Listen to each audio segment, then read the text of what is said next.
Sonangshu Chakravarti from Kolkata. I am extremely glad you all must be seeing here in the PRAC studio. I am thankful to our audio visual specialist, Dr. Ashok Sham and Rahul Chaube. Little bit about today's proceeding. I'll be I'll be sharing with you. You all are already aware that we have different links, and almost 1,200 delegates have already registered with PRAC. Here are some of the things. Now you can there are 3 WhatsApp groups. Those of us who are willing to ask, those delegates who wishes to ask any question to any of our esteemed faculty can text us on WhatsApp group. There are regional anesthesia WhatsApp group 1, 2, and 3. So you can share your questions on that. We are available on Anesthesia TV as well as on Facebook Live. Now I hand over proceedings to Dr. Sandeep Diwan. Thank you, everyone.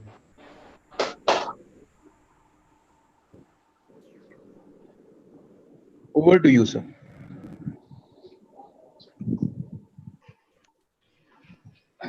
Yeah.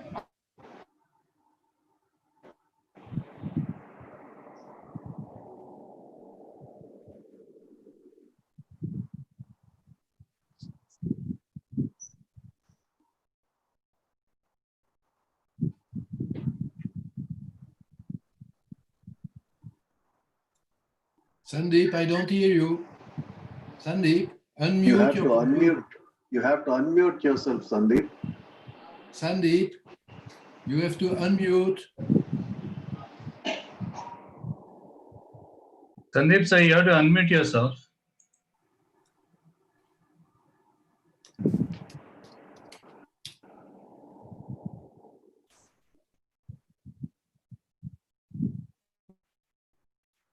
Sandeep, you have to unmute.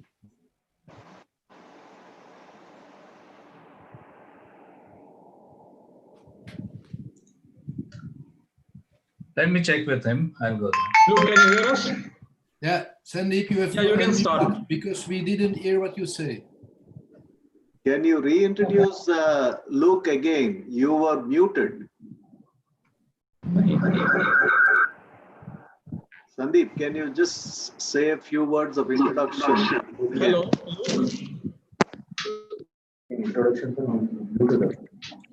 Luke, can you hear us? I hear you. I hear you. Yep. Can you start your lecture? I can start, no problem. Yes.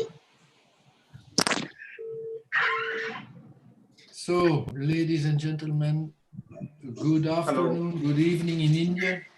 You understand? You can understand me? You hear me? Do you hear me? We can hear you, sir. Go ahead. Okay. So I will have a talk of 25 minutes on safety recommendations when performing peripheral nerve blocks. That's my faculty disclosure. The objectives are to show you a practical approach for safe performance of peripheral nerve blocks. And at the end, I will show you the safety algorithms for minimizing intraneural injection. And actually, it is minimizing, it is not avoiding, because that's quite impossible. So it is risk reduction. We have to protect ourselves. So since a few months, we use for all our presence in the hospital a face mask. So the idea is that intraneural injection leads to injury. And we know for many years that unintentional intraneural injections don't lead always to injury. And Bigeleisen did a study with intentional intraneural injection, and he had no lesions. But I will explain later that there is a small problem. But Neil asked in 2010, is it really necessary to inject into the nerve? What is the occurrence of an intraneural injection? And I mean, in this case, not intentionally. We see that it's between, in retrospective studies, between 0.5 and 1%. The accidental injection into the nerve, this incidence is underestimated because a lot of people don't see it. You don't see always every intraneural injection. And if there is an injury, it's mostly transient, subclinical, and the neuropathies are very mild. What about occurrence and the use technique? With nerve stimulation alone, you cannot prevent an intraneural injection, but that doesn't mean that you have an injury. And in a study of Aurora, there were 2.4 on 10,000 patients were had a severe neuropathy. That's not too much. With ultrasound, we see the nerves, but do we see the fascicle? Not sure. I will show you later. And in a study of Barrington in 2013, Excuse me. there is no decrease in neurological injury. Luke, can I interrupt for a minute, please, if you don't mind? Yeah. We are still stuck on your opening slide. We are not seeing the slides roll as you talk. How is that possible? Oh, now, yes. Now we see the slide which says technique and occurrence. Wait, I have to see what's the problem. Is this changing now? No, it's a blank screen.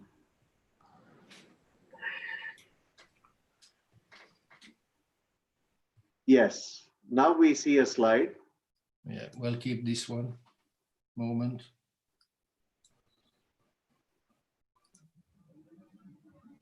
I will keep this one. But I have problems for later.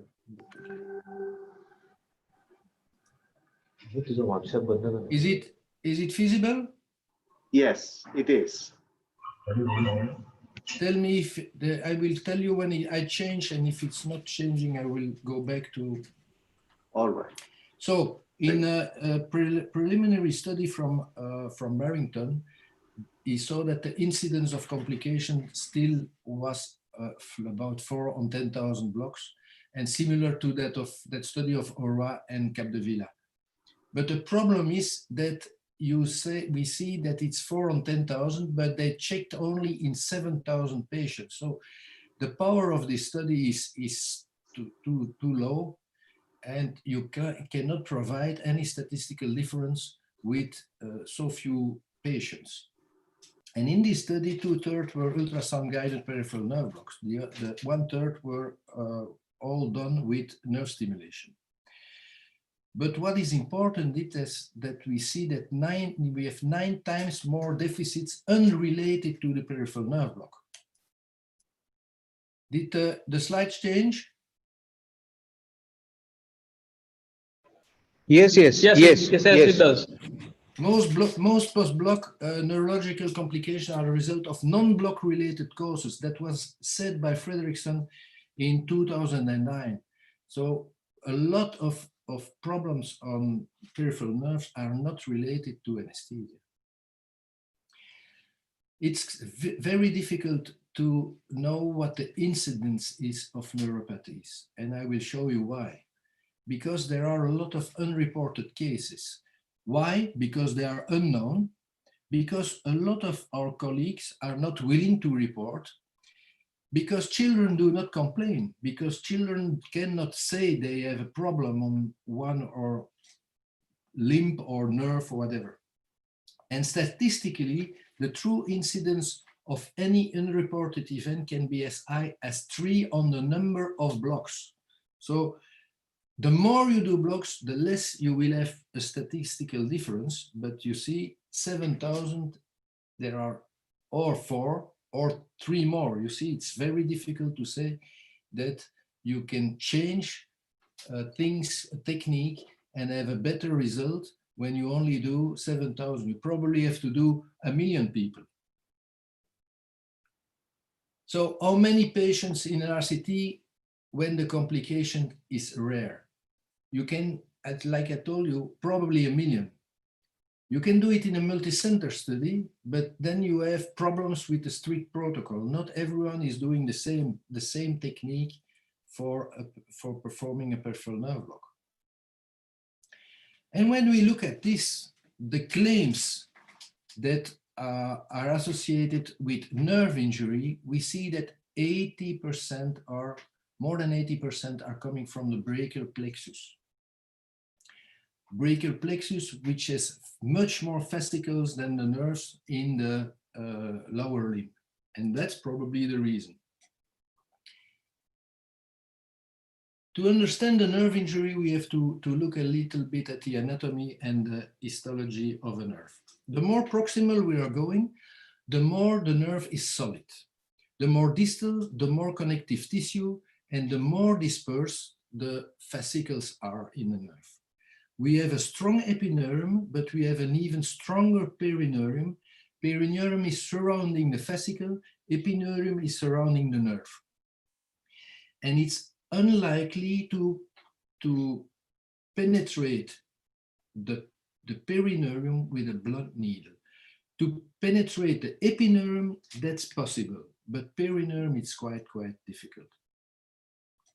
And when we look at the nerve of a peripheral nerve, we have a peripheral nerve here with epineurium surrounding the nerve, with the fascicles with the different axons, and the perineurium is surrounding the fascicle.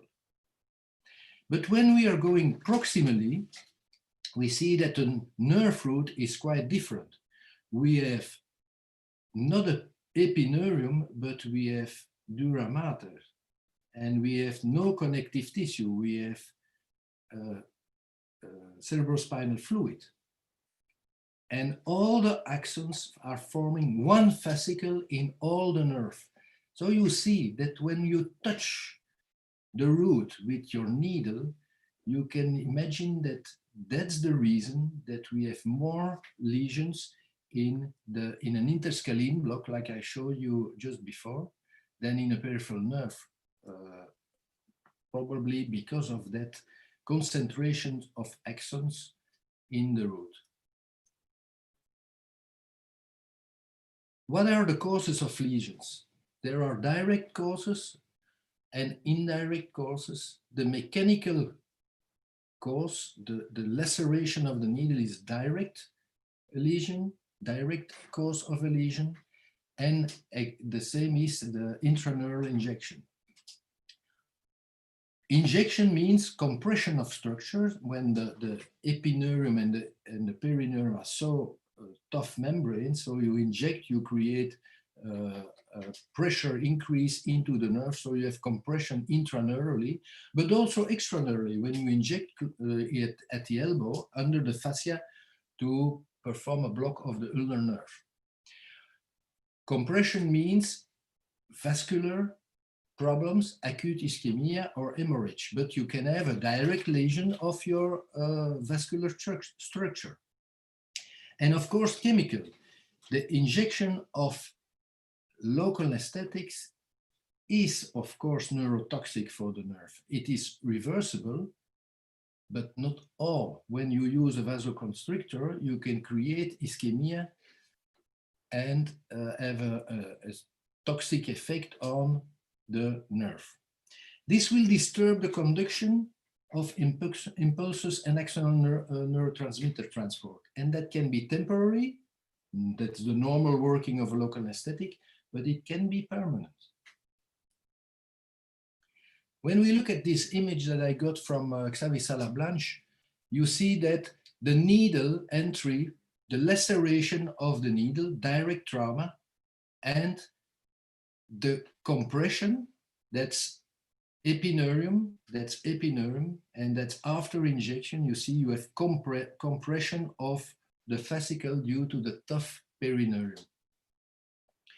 But we have no idea of the vascular component and neither of the chemical component, because you cannot see that on this image. That's the study of Paul Bigeleisen, where we did in 72 patients an intraneural injection, and he had no problems. But of course, if you have 4 on 10,000, you can have a lot of luck with 72 patients and have no problems. There is no problem to inject into the nerve, but on 10,000, probably you have 4. Another study, 20 patients from Savi-Salablanche, not enough to show a statistical difference, but again, intraneural injection, no problem. Another one, again, Savi-Salablanche, they had 42 patients, not enough. They did it with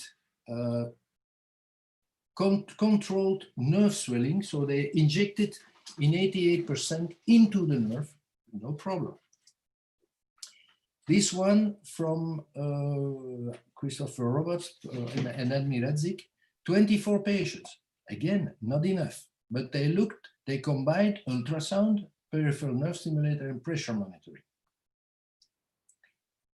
And then this one is very interesting because this was done in pigs by the team of Vincent Chan, and they looked at the histological changes.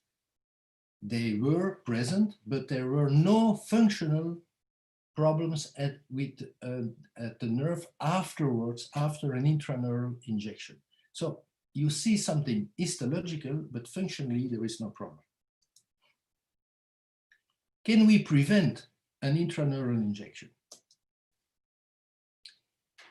Pain on injection is not a reliable sign. It is present in a minority of cases, and Bigeleisen showed that you can do a nerve puncture without paresthesia. It is possible to touch the nerve without motor response, neither paresthesia. And discomfort while injecting is pressure paresthesia, and that seems to be normal. Everyone who injects close to the nerve has observed that problem. And still, we will avoid heavily sedated patients to hear the patient say that's painful. And we will stop injecting if pain occurs. What about the nerve stimulator? The intensity of the stimulating current is different for nerve localization or to detect an intraneural puncture. But what is the optimal current intensity for localization? And what is the current intensity to detect an intraneural puncture? It is different from patient to patient. It is different if they have any pathology or neuropathy, like diabetes neuropathy. So there is no optimal current. And in a study from Admi Radzik, it was not published, they looked at the distance to the nerve and the necessary current to have a motor response. And you see that clearly when you are close to the membrane, touching the membrane, you are less than 0.5 mostly. But when you are intraneurally, you see that you have a lot who are even more than 1.5, and 25 had no motor response when the needle tip was intraneurally. So that means that you cannot always say that you have no response, no motor response, doesn't mean that you are not intraneural. The safety rule is that when you have no motor response at less than 0.3 milliamps or less, you are probably not intraneural. You can be intraneural, sorry, but probably extrafascicular. And Choquet said, do not search for a nerve response with currents of 0.3 milliamps or less. Actually, we have increased that current to 0.3 to 0.5 milliamps. That seems logic because there are so many variations in answer. What about a pressure monitor or a pressure limitation device? We have on this screen a pressure monitor, and we have a pressure limitation device.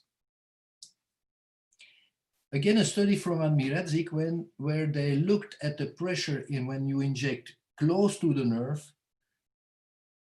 mostly under the 30 psi,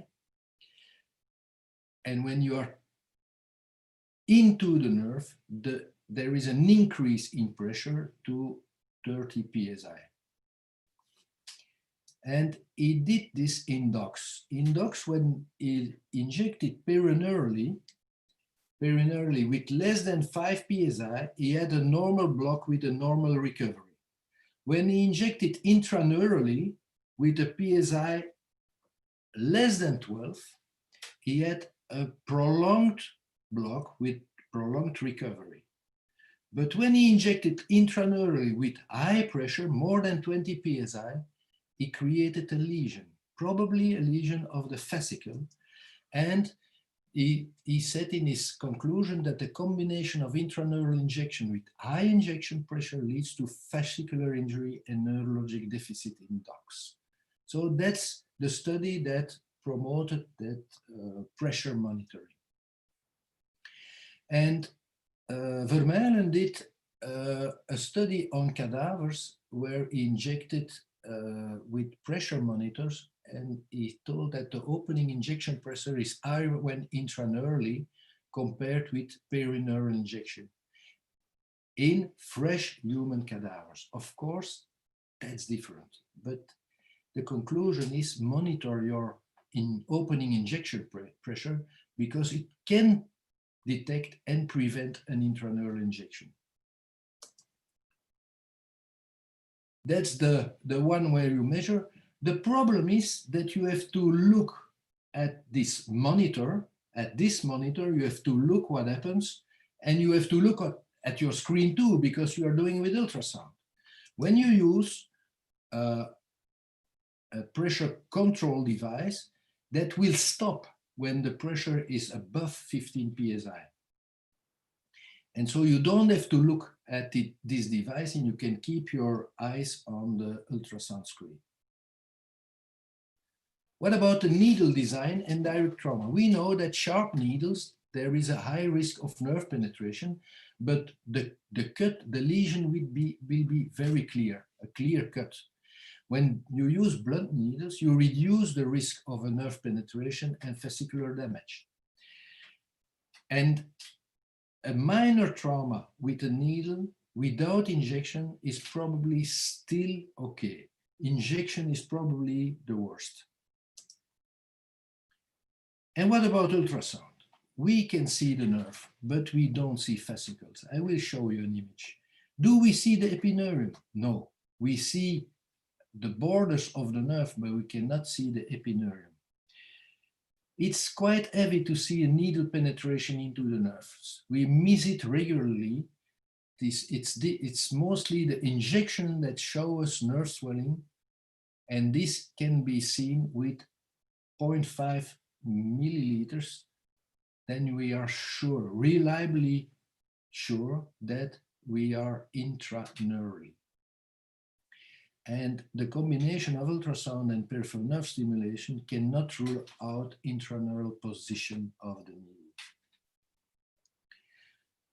That's our nerve. And what we aim to is to put our needle perineurally. What happens? We penetrate into the epineurium and we inject into the connective tissue. But we can inject into a vessel, or we can inject into a fascicle. And when we look at a nerve with a microscope, with a magnificency of 40 times, we see the fascicles. But with ultrasound, it's 4 times bigger, and that's the same median nerve.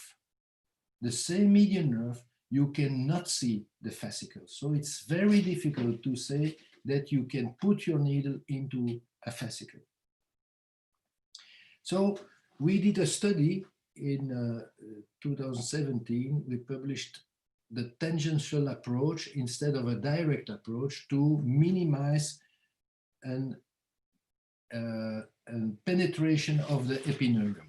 So what happens, that's what a lot of people are doing. They stop at the edge of the nerve, and we promoted this one, where we put our needle at the lower or the upper edge of the nerve. And what happens then? When you put your needle at the edge of the nerve, you see mostly a rotation and you don't penetrate the epineurum. And we simulated on cadavers an accidental advancement of the needle due to poor conditions. You are a beginner, you don't see the nerve very well because it's a deep nerve or whatever. And we saw that the tangential approach was clearly safer in avoiding epineurum penetration and, of course, injection when you perform it, this block this way. That was, of course, the conclusion. It is, of course, in suboptimal conditions. But what are suboptimal conditions when ultrasound cannot show you the epineurum or all fascicles? So we are coming to our safety algorithm. When you have your nerve with ultrasound in short axis and your needle tip is visible, advance your needle tangential to the nerve, avoid paresthesia, turn your peripheral nerve stimulator to 0.3 to 0.5. If no response, inject and look at the opening pressure. If this one is low, you can perform your block, but still assess the local anesthetic spread during the whole injection. And afterwards, you do your clinical evaluation of your block.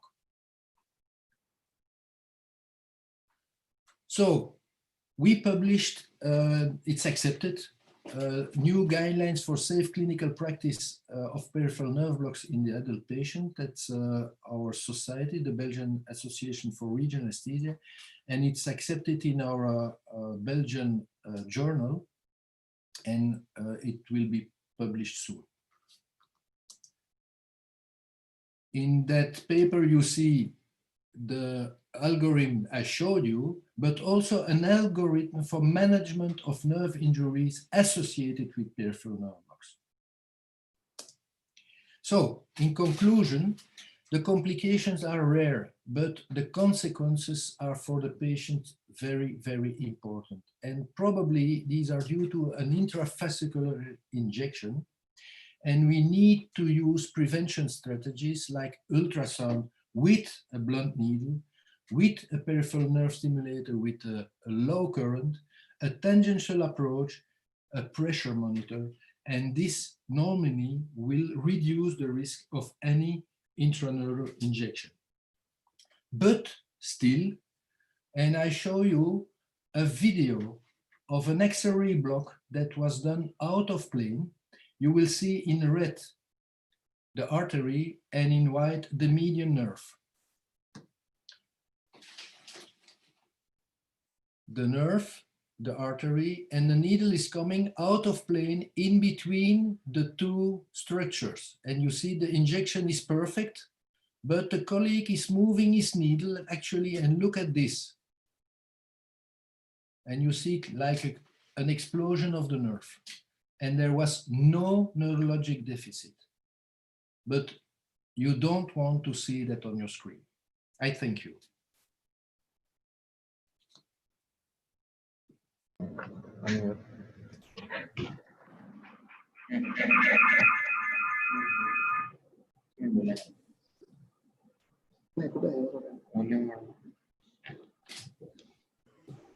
Thank you, Luke. Thank you very much, Luke, for that wonderful lecture. You'll be here for after this session of the ProCom. Luke, you're going to give the lecture. I can stay a while after my second lecture. Yes. Okay, fine. So we start with the ProCom. We start with the pro-con session. Dr. Shiva Shanmugam and Dr. Amjad Manier. I will first introduce.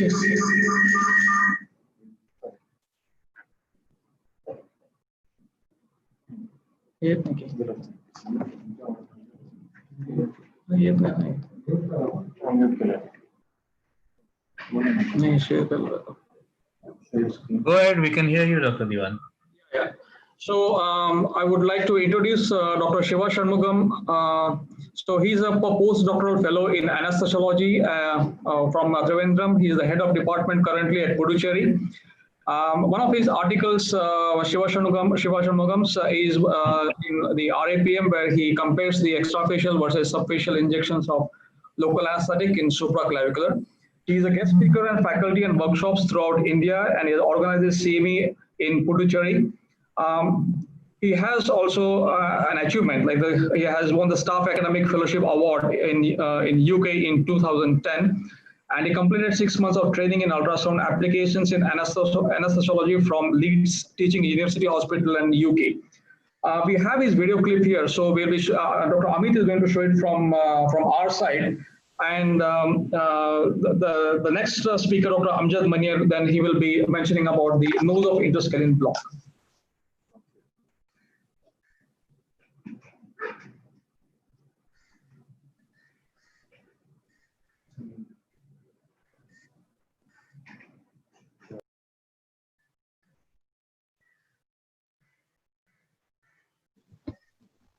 Very good evening to one and all. And today the topic for my debate is low volume interscalene block for shoulder surgery. Yes. The flow of information for my presentation is as follows. First, I'm going to discuss why we are depositing local anesthetic in the interscalene groove for shoulder surgery. Then, if you're doing so, what is the concern? If there is a concern, is there anything that we can do to reduce the risk? And then fourthly, if I reduce the risk objectively and consistently under the ultrasound guidance, what is my conclusion? So this is how I'm going to flow through. To understand why we are injecting local anesthetic into the interscalene groove for shoulder surgery, first we have to understand the innervation of the shoulder. Coming to the dermatome, the nerve supply for the skin comes from two nerves. One is supraclavicular nerves and another one is an axillary nerve. The supraclavicular nerves comes from the superficial cervical plexus. The root value is C3, C4. Leave out that. The brachial plexus provides skin supply through axillary nerve. The root value is C5 and C6. So if you look at the dermatomal supply from brachial plexus comes from C5 and C6. Coming to the myotome, the muscles are all about rotator cuff muscle. There are 5 muscles, 3 from behind, 2 from front. The 3 muscles are supraspinatus, infraspinatus, teres minor. Subscapularis and teres major is from the front of the scapula. So the supraspinatus and infraspinatus takes its nerve supply from suprascapular nerve. The root value is C5, C6. The 2 muscles in front, subscapularis and teres major, takes its supply from subscapular nerve, upper and lower. The root value is C5, C6. And then the top muscle, the deltoid and teres minor, takes its nerve supply from axillary nerve. The root value is C5, C6. So that means the myotome supply to the shoulder get its innervation from C5, C6. Coming to the osteotome, the osteotome is formed by 2 bones. One is upper end of the humerus and glenoid from the scapula. If you look at the front view, the upper end of the humerus is supplied by the axillary nerve, whereas the scapula and the glenoid supplied by the subscapular nerve. If you look at the posterior aspect, the upper end of the humerus and the glenoid supplied by 2 nerves, that is suprascapular and long thoracic.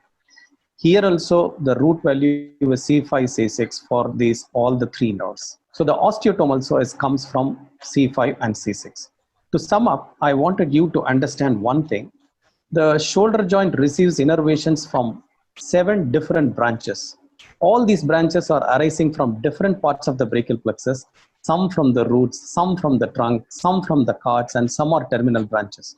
But one thing common to all of them are, all these branches receives fascicles from C5 and C6, and both these roots are confluents to form the upper trunk. So if you ask me, so that is why I painted in green color, so that you can understand all the branches that goes to the shoulder joints are receiving fascicles from upper trunk. So if you ask me what are all the two nerves that I will target for complete shoulder analgesia, I would say it is C5 and C6 nerve root. Then if you ask me what is the one target that you wanted to focus for complete shoulder analgesia, I would say upper trunk. As you all know that in the interscalene groove, C5 and C6 combine to form the upper trunk. So we are injecting the local anesthetic into the interscalene groove to block these nerves. But unfortunately, when we are attempting to do, the local anesthetic from the interscalene groove can diffuse either directly or across the scalene muscle to reach the phrenic nerve. It can produce phrenic nerve palsy. Suppose if your local anesthetic volume is more and the local anesthetic migrates even more medially, it can block the sympathetic chain over the longest colli muscle. Suppose your local anesthetic migrates even more medially, this brown structure is esophagus, this white structure is trachea. In the tracheoesophageal groove, it can block the recurrent laryngeal nerve and produce hoarseness of voice. There is a cut section at the same level to depict what happens in the cut section. This is the interscalene groove. This is anterior scalene. This is middle scalene. These are all the brachial plexus elements. When you inject the local anesthetic, it can seep on the anterior surface to reach the phrenic nerve, or it can diffuse across. From there, if it migrates medially over the longest colli muscle, if it comes, it will block the sympathetic chain and produce Horner syndrome. If it migrates even more medially to the tracheoesophageal groove, it produces hoarseness of voice. These are all the complications of the interscalene block. Now, what we can do to reduce the risk? It's very simple. Prevent the local anesthetic reaching these targets. And for that, how we can do about, we have 3 steps we can implement. One is move away from the phrenic nerve. That is the first one. And then second thing is reduce the local anesthetic dose that is just required to soak your target, not phrenic or any other structures. And the third thing is precisely deposit the local anesthetic dose into the target. So now let us see one by one all the 3 steps, how we can do about it. Move away from the phrenic nerve. If you look at, this is the anterior scalene muscle and this is the middle scalene muscle and these are all the trunks. You can see the phrenic nerve runs from the lateral to medial. This is C5, C6, C7, C8 and T1. C5 and C6 joins to form the upper trunk. C8 middle trunk, this is an inferior trunk. You can see the suprascapular nerve takes off from the trunk. So if you look at just by eyeballing itself, the roots are very close to the phrenic nerve and the trunks are little away and the divisions are far away, and then the cords are much away from the phrenic nerve. So the correspondingly the incidence of phrenic nerve is decreasing. 100% it is in the interscalene groove, 50% in the supraclavicular area, and it is about 5% in the costoclavicular area. So now the second task that we can do is reduce the local anesthetic volume. If you see in this cadaveric image, this is the anterior scalene muscle, this is the middle scalene muscle, this is C5, C6 and C7. C5 and C6 forms the upper trunk and the phrenic nerve lies over the anterior.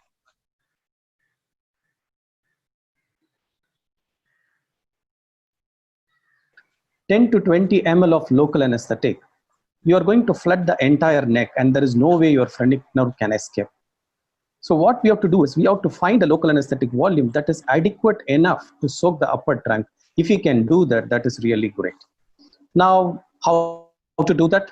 If you look at in this is the anterior scalene muscle, this is the middle scalene muscle, and this is the C5 and this is C6 joined to form the upper trunk. The black ones are the fascicles and the white ones are the connective tissue. This is the middle trunk. And the needle is approaching from the anterior medial to the lateral. This is a 25 gauge pinky needle.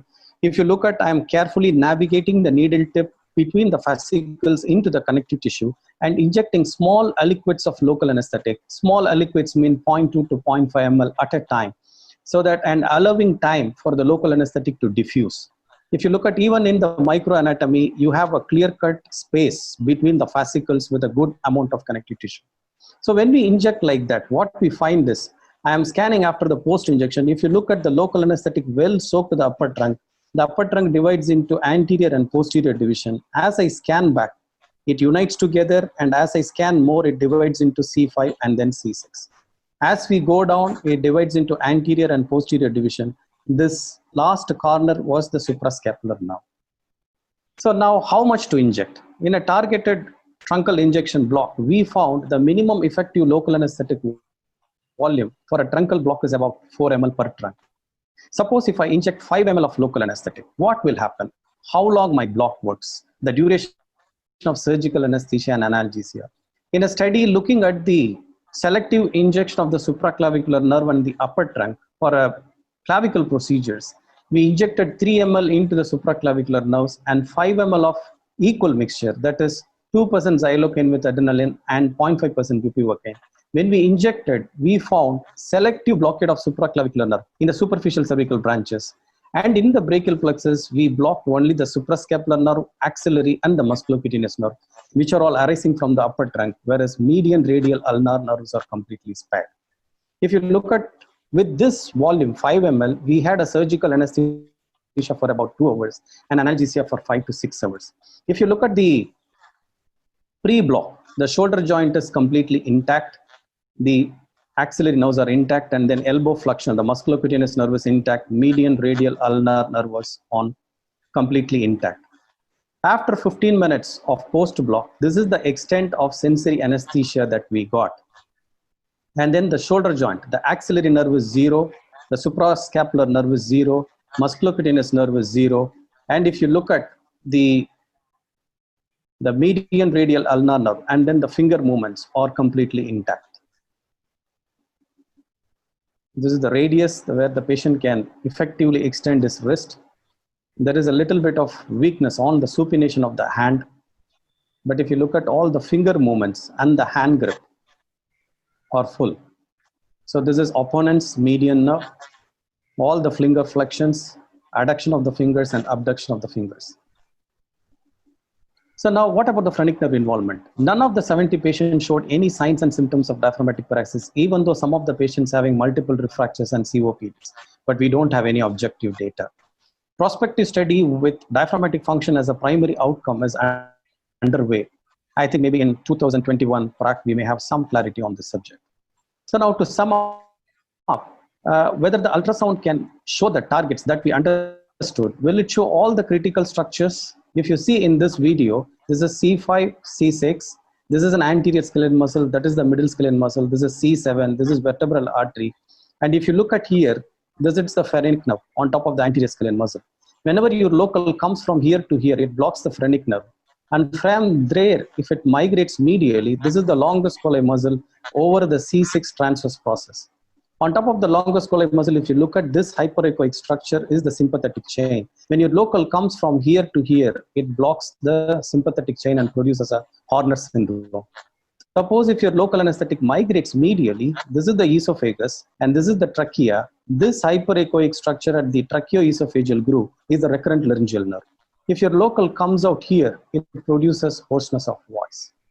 So now, when the ultrasound, to conclude, when the ultrasound shows not only your target, where to put your local anesthetic, it also shows what are all the areas you should not deposit your local anesthetic in a real time, so clearly and objectively. When such a possibility and privilege is having in front of us, still referring the brachial plexus with respect to anatomical landmark is not justified. So I just changed the terminology from low volume intrascalene block for shoulder surgery to low volume upper trunk block for shoulder surgery. So I'm sure if I inject 5 ml of 0.5% bupivacaine, as I shown in the video, definitely I would produce 5 to 10 hours of intense shoulder analgesia without significant phrenic nerve involvement. And for me, low volume upper trunk block for shoulder surgery is a big S. Thank you very much for your kind attention. Thank you.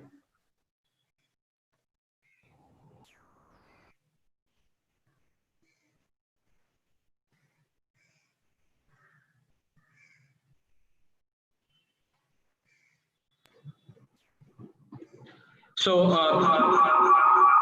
thank you, Dr. Shiva, for that that presentation. Now we will be going to Dr. Amjad, who will be speaking into like no for an interscalene block. So before that, just let me introduce you in brief, Dr. Amjad Maner, and so Dr. Amjad Maner is from Bangalore, and he is the one who has quite lovely presentations. And this is would be one of them. So I would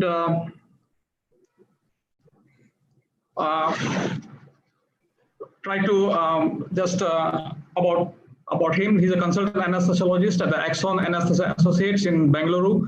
He's a member of AORA Fellowship in Regional Anesthesia from Kotek Bauth Hospital in Singapore. He has been a speaker in more than 50 national and international workshops, including 2 world congresses. And he has over 12 years of experience with ultrasound-guided regional anesthesia. So Amjad Maner, once you finish with your talk, then we have questions to Dr. Luke, Dr. Shiv, and Dr. Amjad from all our panelists who are there on Zoom. So it's over to you, Amjad.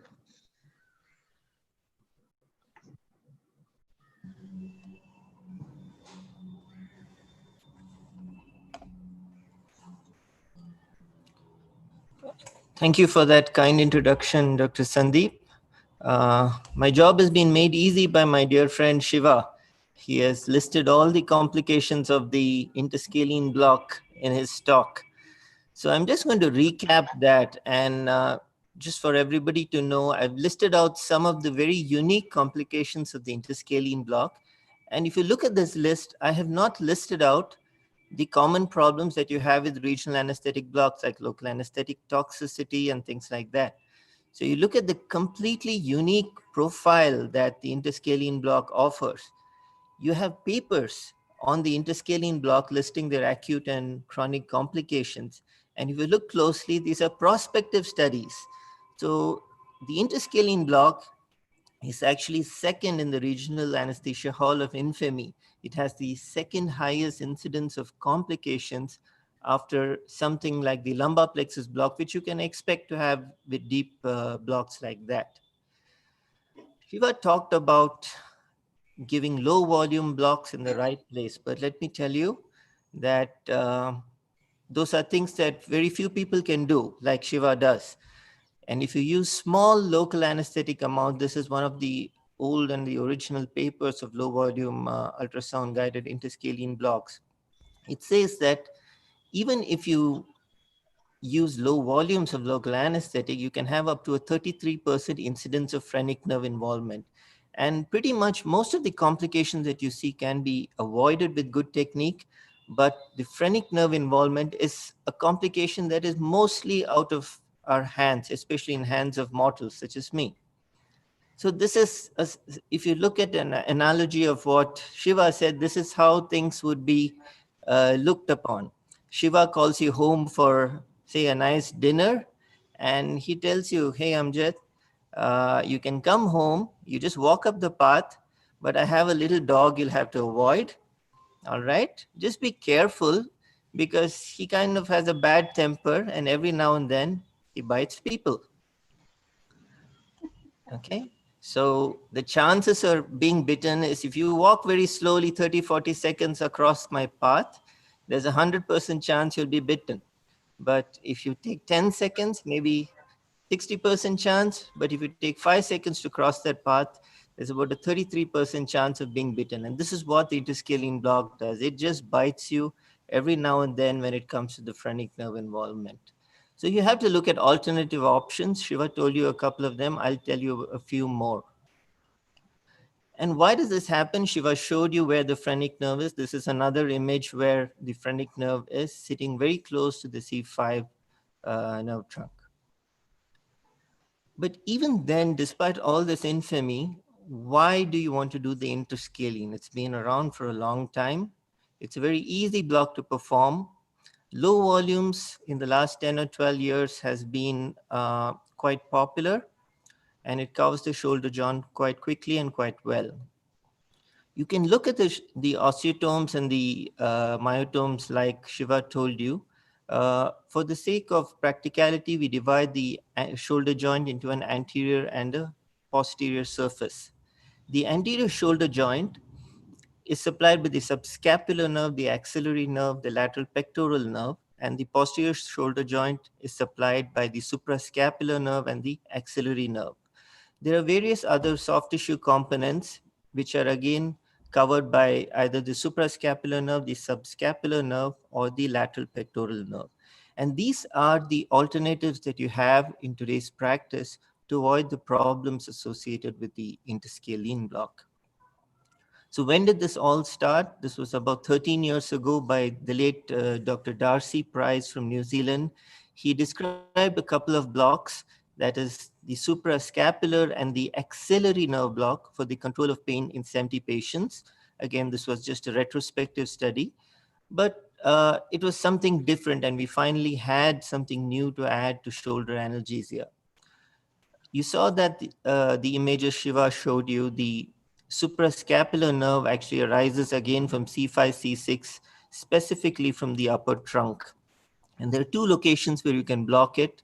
One parallel to the inferior belly of the omohyoid muscle, and second, you all know, in the supraspinous fossa. So this is where the suprascapular nerve is. This is the supraclavicular brachial plexus. This is the subclavian artery.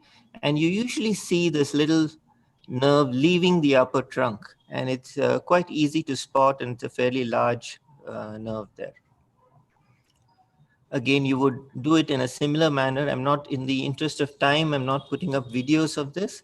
The other popular location to block this nerve is in the suprascapular area. This is the few structures to remember are the artery, the transverse scapular ligament, and two muscles, the supraspinatus and the trapezius. This is how you would do the block at the level of the scapula. And this is how the ultrasound image would be. This is the trapezius muscle here, the supraspinatus. You can see the thin rim of the transverse scapular ligament here. This is the bony landmark of the scapula. And under the ligament, you will find the suprascapular artery somewhere over here. And in this component would be where the nerve is. So these are two locations where you can block a fairly dominant innervation of the shoulder. So the other nerve that is of interest to us is the axillary nerve. The axillary nerve, it's also called the circumflex nerve, and it lies in a place called the quadrangular space, which is under the deltoid muscle. And this is the area of scan. You would, unfortunately for this block, you would have to put the patient in prone position. And this is how the ultrasound image would look, a fairly organized area where you have the circumflex humeral artery, the deltoid muscle, the teres minor muscle, and injecting into this area would give you a block of the axillary nerve. So the question you might ask is, are these as good as the interscalene? Now, I went through a few studies, and just to summarize everything, the consensus is the immediate pain relief is much better with the interscalene block. The duration of analgesia, however, is better when you do a suprascapular combined with an axillary nerve block, probably because this is more of a terminal and a distal nerve. We know that distal nerve blocks tend to last slightly longer than a more proximal approach. The interscalene is quicker to perform. Now you must be wondering, why isn't it as wholesome as an interscalene block? Because we know that certain components of the shoulder joint are supplied by the subscapular nerve and the lateral pectoral nerve. The lateral pectoral nerve, again, is well described in literature, but the subscapular nerve, we don't really have much of a block technique description available. We know that it has two branches. In some cadaver study, it may occasionally arise from the suprascapular nerve also. It supplies the anterior shoulder joint, the rotator cuff, and the subcoracoid bursa. The lateral pectoral nerve has been popular with the PEX block, and it supplies the subacromial bursa and the coracoclavicular ligament. So these may be the missing components for more wholesome analgesia of the shoulder joint. If you still want to get those nerves, there is a technique described where you can block the suprascapular nerve separately and then do an infraclavicular block. And this should be able to take care of the remaining nerves supplying the shoulder joint. But the problem with the interscalene block isn't, at least I believe, it isn't with just the technique. It's been around for a good 40 years or so. But I feel that we don't actually look into why these complications occur and why we miss selecting the right patients for the block. There are a lot of relative contraindications for doing the interscalene block, and these are listed across literature. You know that respiratory disease is one of the relative contraindications, but then it doesn't answer why is it that people who do have respiratory disease don't always get affected by a phrenic nerve blockage. So there's a lot of studies that we need to do and research we need to know as to how to identify who is at risk for the interscalene block. Once the drug is out of the needle, it's very difficult to control it. It's very difficult to ensure that the local anesthetic does not reach the phrenic nerve. Maybe there are different aspects to look at when we do the interscalene block in the future. There's some relative contraindications that I have observed over the years that has caused problems with phrenic nerve blockade after doing the interscalene block. Obesity, short necks, these are all kind of risk factors where I have encountered the phrenic nerve blockade. Nobody talks about little infants. Infants have predominantly a diaphragmatic sort of respiration, and blocking and disabling the diaphragm in this population of patients may be dangerous. So these are things that are not talked about much. I think going towards the future, we should also look into who are the risk factors for phrenic nerve problems and identify them much before. To conclude, you must have multiple tricks up your sleeve going forward into the next decade. You must know different blocks. You must know different alternatives to the conventional techniques. We know the problems with the interscalene. We know that some of them are very difficult to avoid.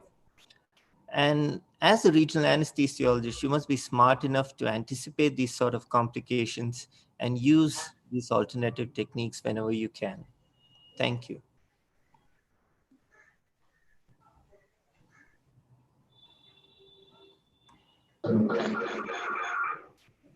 Yeah, thank you, Amjad. Thanks a lot for those tips and tricks regarding the. So we will have a reverse this thing. Shiva, you would like to comment anything about this, and then maybe Amjad can comment, and then we have questions for Luke, Amjad, and Shiva from our panelists, and there are a few questions that come across into the PRAC question group. So we answer some of those. Is it fine with you all? Yeah, that's fine, sir. I mean, that is agreed. I mean, the complications are well known, and these are all the ways that we can overcome. I mean, and we can answer the questions from the audience so that it can be more practical and relevant. Amit, is there any questions?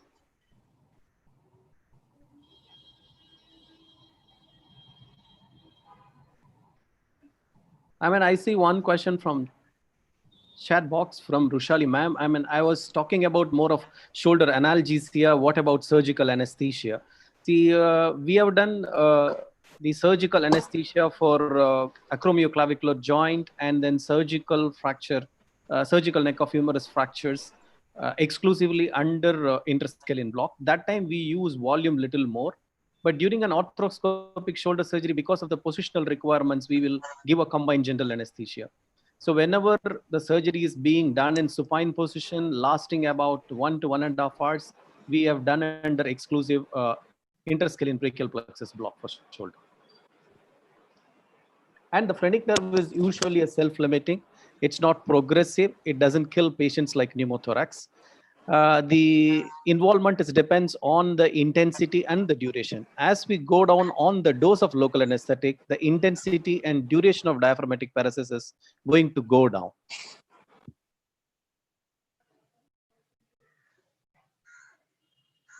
Amjad, do you have anything to share with these things? What Shiva said or something else you want to mention? Yeah, I agree with Shiva that the phrenic nerve blockade doesn't kill the patient, but it does cause a lot of distress. It may even cause the need to reintubate. And like I said, these are some things that we should be able to predict. We should look at the interscalene in a more complete manner in respect to the patient, not just go for look at shoulder surgery and interscalene block. We need to look at the patient in complete and try to predict which of these patients are going to have problems. So I think what has been mentioned in the literature and what we have seen on cadaveric dissections, we find that the C5 is indistinguishable from the phrenic nerve at that point. If we come lower down, the distance, as Shiva mentioned, it will increase as we come more and more caudal towards the supraclavicular area. Now, there's one article which mentions that if the volume of local anesthetic goes below 4.3 ml, the chance of phrenic nerve palsy is almost nil. And the requirement of the volume of local anesthetic per trunk is around 0.9 ml. This was mentioned by Philippe Gauthier some time back. So what are the exact volumes that we need to inject at the level of superior trunk? Yes, sir. Actually, what we have during our study in looking at the minimum effective local anesthetic volume, even with 1 ml, we produced complete conduction blockade at 30 minutes. But proportionately, the duration of surgical anesthesia is coming down. So as we go down on volume, we may produce consistent block at 15-20 minutes, but how long it lasts, it is going to cost on your duration of surgical anesthesia and analgesia. So you have to have a bargain, what you need. So as you go up on the volume, the duration will increase, but the other complications will creep in. So you have to strike a balance. So with 5 ml, what we found is you get a surgical anesthesia for about 2 hours and analgesia for about 5 to 6 hours with equal mixture.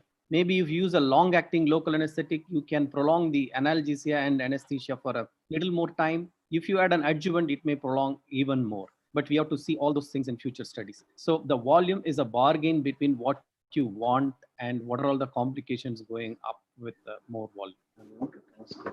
Amjad, one question to you regarding the role of erectrospinal plane. Just a few words about it. And both of you, do you admit of giving a superficial cervical plexus block in all these patients?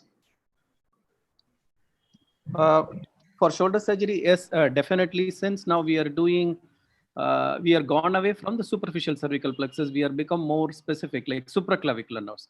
So supraclavicular nerves and the upper trunk is a good combination. We called it as a scud block. So that is a perfect combination for shoulder procedures. So the local anesthetic volume is less and it is more predictable. Amjad? Yeah, the supraclavicular nerve can be blocked individually just above the clavicle. If you want to avoid the superficial cervical plexus block completely, you can just do, it's a cutaneous nerve, so it's easy to block. As for the erector spinal, you're the expert on it. I have no experience on it, using it for shoulder surgery. So I think you could throw some light on that. Okay, thank you, Amjad. I'll be doing the erectrospinal plane block tomorrow at the last lecture.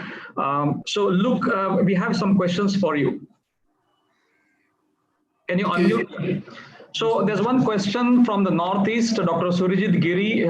He's one of our AORA members, a very vibrant one. So he mentions that if needle tip is obstructed by a skin tag during the needle path, there may be possibility of increased opening pressure during injection of local anesthetic, which gives us a false positive result.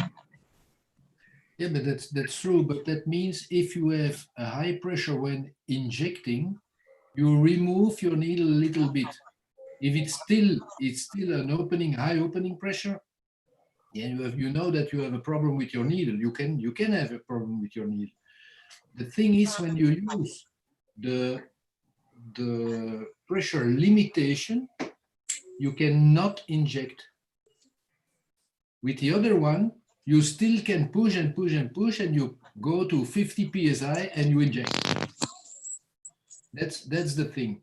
So if your needle is blocked, your needle is blocked. And you will see that you can even not inject subcutaneously. Okay. Actually, in all the blocks I did, I never had that problem. Okay. There's one more question which comes from Dr. Preet Singh from Singapore. Now he mentions that the triple confirmation like ultrasound, the neurostimulation, and the pressure monitoring. Do you use it all the time, or is it specific for some surgeries? Sandeep, some people have their microphone on and I can't hear your question. Sorry. Yeah, can you mute yourself, everybody? Have you, Varsha, Vora? Can you mute yourself? Yes, please. Dr. Preet Singh from Singapore mentions, is it necessary to use a triple confirmation all the time during your blocks? The thing is, whatever you use is for minimizing an intra-nerve penetration and an intraneural injection. And we know that a lot of us can do it perfectly with ultrasound alone. But still, we cannot prove that one technique or the combination of another with another one is safer. We cannot prove it. So it's really difficult to say, yes, combine everything and it will be safer. Probably, yes. But to be sure, we cannot be sure because we have to do a ICT with 1 million of patients, something like that. So we have we are minimizing, we are not avoiding. Okay. Look, I will just share a video. Can you just comment on it?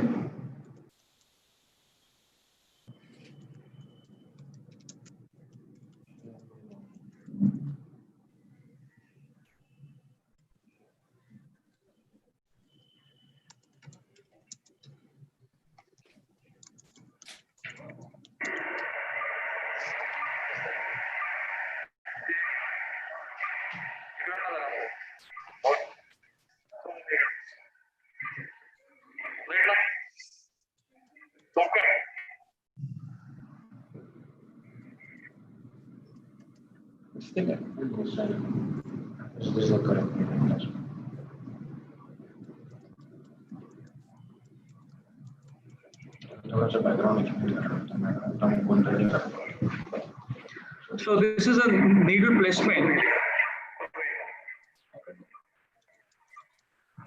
at 0.24 milliamperes. It is just by the side of femoral nerve at its bed. And when I remove it, it's at 1 milliamperes. So there's a distance of about 0.5 millimeters between 1 milliamperes and 0.24 milliamperes.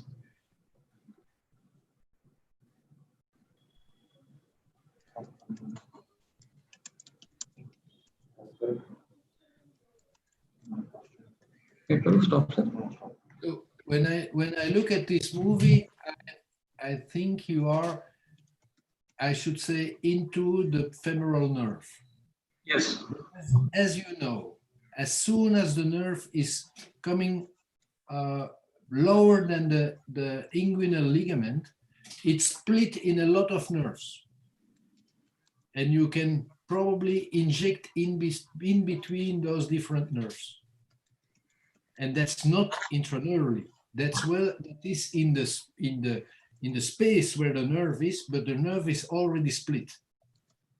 And you can have an answer, but you are not injecting intraneurally. You are close to different nerves in what we call the femoral nerve. But the femoral nerve, you have cutaneous parts for the upper part of the above the skin, above the quadriceps, and you have motor parts in the proximal part of the quadriceps. They are leaving already. So you inject in the space, but not into the nerve. If you are going more proximally, then the nerve is a classical nerve, let's say, and where you can inject into the perineum. Okay, thank you, Dr. Luke, Dr. Amjad, and Dr. Shiva. So you have one more lecture to go. Can you go ahead with it?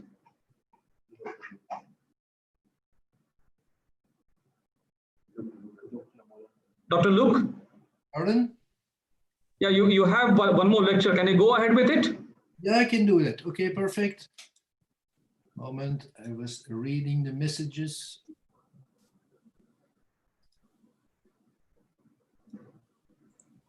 You see it? Yes, Yeah. perfect. Can you just go, I mean, a bit forward? Yeah, sure. Just repeat it once. So last, same faculty disclosure. What are my objective is to show you something about history. Are the slides moving now? Yes, they are moving. Yes, they are. Okay. I will tell you something about local aesthetics and then about last, the symptoms, the management, treatment, and some notes on the treatment, and then a conclusion. So the history, Carl Koller was the first one who saw that the cocaine had some local aesthetic properties. And 1 year later, Alstedt and al. Were two surgeons who performed the first conduction anesthesia. They did that on their own. So Alstedt did a block on all and all on Alstedt. And they saw there was toxicity because they were dependent of cocaine. And at that time, you could find toothache drops with cocaine. You can imagine that now that you find this in a grocery, impossible. So what about last? With severe last, with seizures and cardiac arrest. Before ultrasounds, for epidural, it was 4 on 10,000. And for peripheral nerve blocks, it was between 7.5 and 20 on 10,000. But actually, in a paper from El Bogdadli, we say we have 2.7 per 10,000 peripheral nerve blocks episodes of severe last.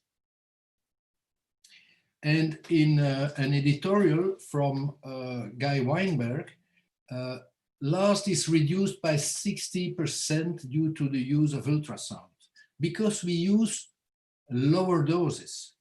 And we cannot prove that we inject less intravascular, but we know that with a lower dose, the fast absorption that is site-specific, especially for the lumbar plexus block, that you have a fast absorption, but with lower dose, you have less episodes of last.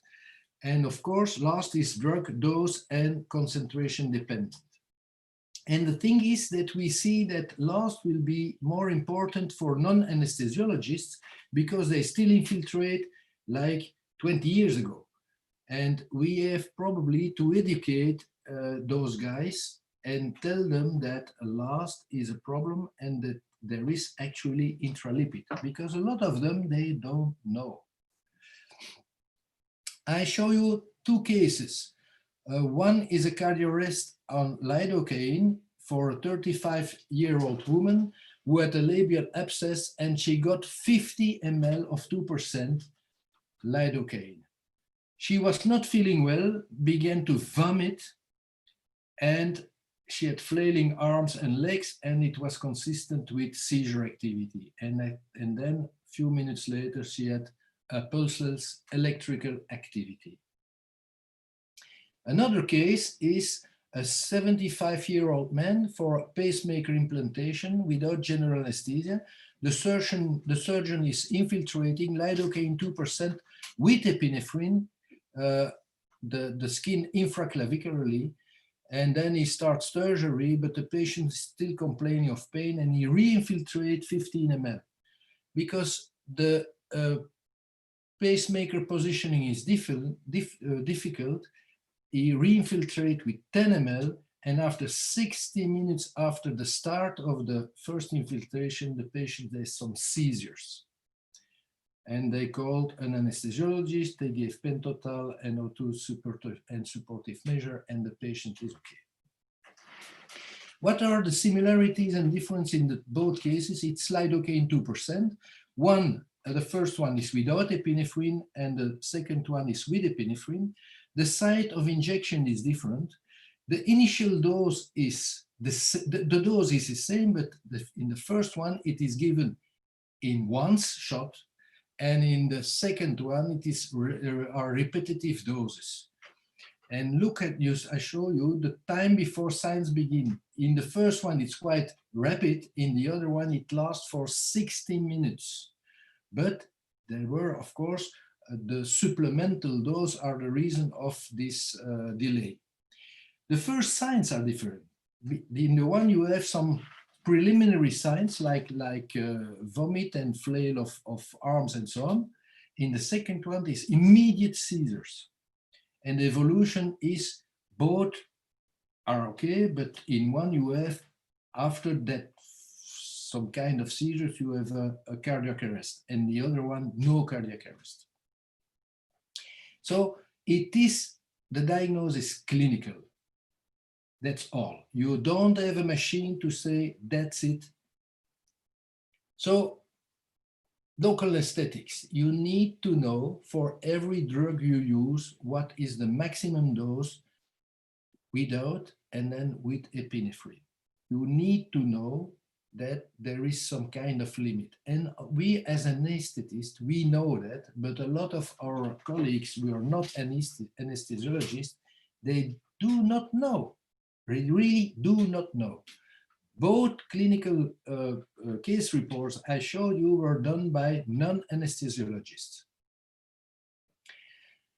Lidocaine without epinephrine lasts for 30 to 60 minutes, and the maximum dose is 5 milligrams per kilogram, not exceeding 350 milligrams.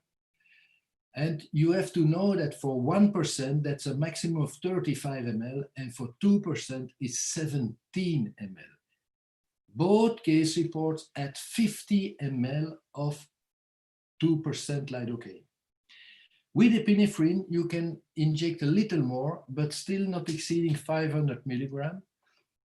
And that means that you have only 25 milligrams. In the second case, they used epinephrine, and the maximum, and they injected 50 ml. You see, you are exceeding by twice the dose.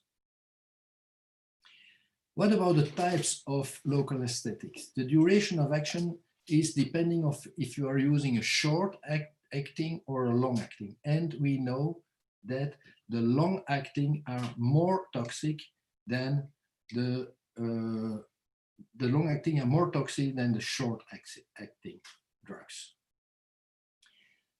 But in the long lasting drugs, there is a ratio that is important. That's the cardiovascular collapse ratio on the seizure ratio. When this one is high, like for bupivacaine, you have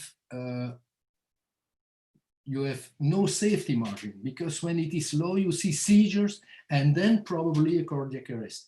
With bupivacaine, you see probably first a cardiac arrest because there is no time to see the seizures. And so I think actually bupivacaine is not a drug that we can use for high dose blocks like epidurals or peripheral nerve blocks. Different for spinal anesthesia, because we use a low volume and a low dose, and you don't have last in spinal anesthesia.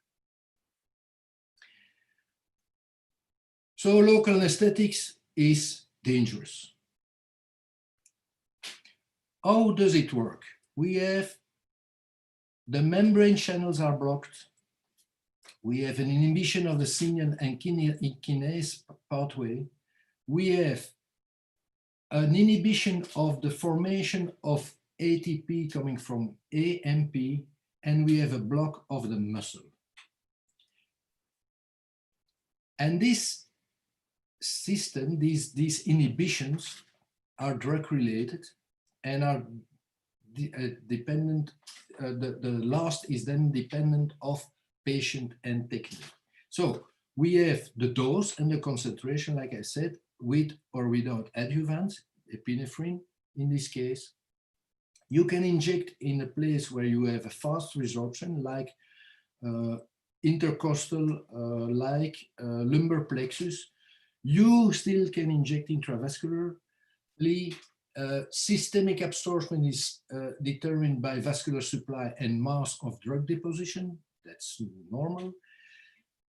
In plasma, the well-perfused tissues of brain, heart, liver, and lungs are, of course, the first targets for local anesthetic when you inject intravascularly or when the resorption is very fast. But then you have the protein binding, and we know that the free portion determines clinical effect and toxicity. Practically, you need to do dose reduction in extremes of age. Neonates have less protein binding, and elderly has a less clearance. In pregnancy, you have less protein binding, and you have an increased cardiac output. So you have a rapid local anesthetic absorption. Of course, renal disease, cardiac disease, important conduction disorders, and low failure with low perfusion, and hepatic dysfunction. In all those cases, you need to reduce your local anesthetic dose. The type of block is important. Local infiltration analgesia like LIA, topical anesthesia of oropharynx, because there the dose of those spray is very high, mostly lidocaine 10%, and in Beer's block, because we use quite a big volume to block arm, and even more if you block legs. These are the blocks with the biggest problems of last. Then decreasing fascial plane blocks, continuous catheter techniques, brachial plexus more than lower limb blocks, and then the drug itself, liposomal bupivacaine, seems to be safe when you are not combining it with other local anesthetics. In a multi-center study of Barrington, 25,000 patients, they saw that you had a reduction of loss by 60–65% when using ultrasound. Not because of less vascular puncture, but because of a delayed absorption, so decreased blood flow levels, because we reduced local anesthetic volumes when we do an ultrasound-guided regional anesthesia, peripheral nerve block, because we assess and reassess the local anesthetic spread, and that's important to do it for the whole injection of your local anesthetics. And we use different needle trajectories because we want to block the nerve perfectly, and we put our needle once above the nerve or once and just below the nerve. So we have a fraction injection, and normally we aspirate before injection. But that's not a safety, a real safety, because negative aspiration can be misleading. But what is really important to avoid intravascular injection is to observe the local anesthetic spread throughout the whole injection. What about toxicity? Allergy is very rare. When you have allergy, it's mostly for the ester type local anesthetics, the para-aminobenzoic acid. For the amide type local anesthetics, less than 1%. So if you think that's an allergy, you have to do skin prick tests.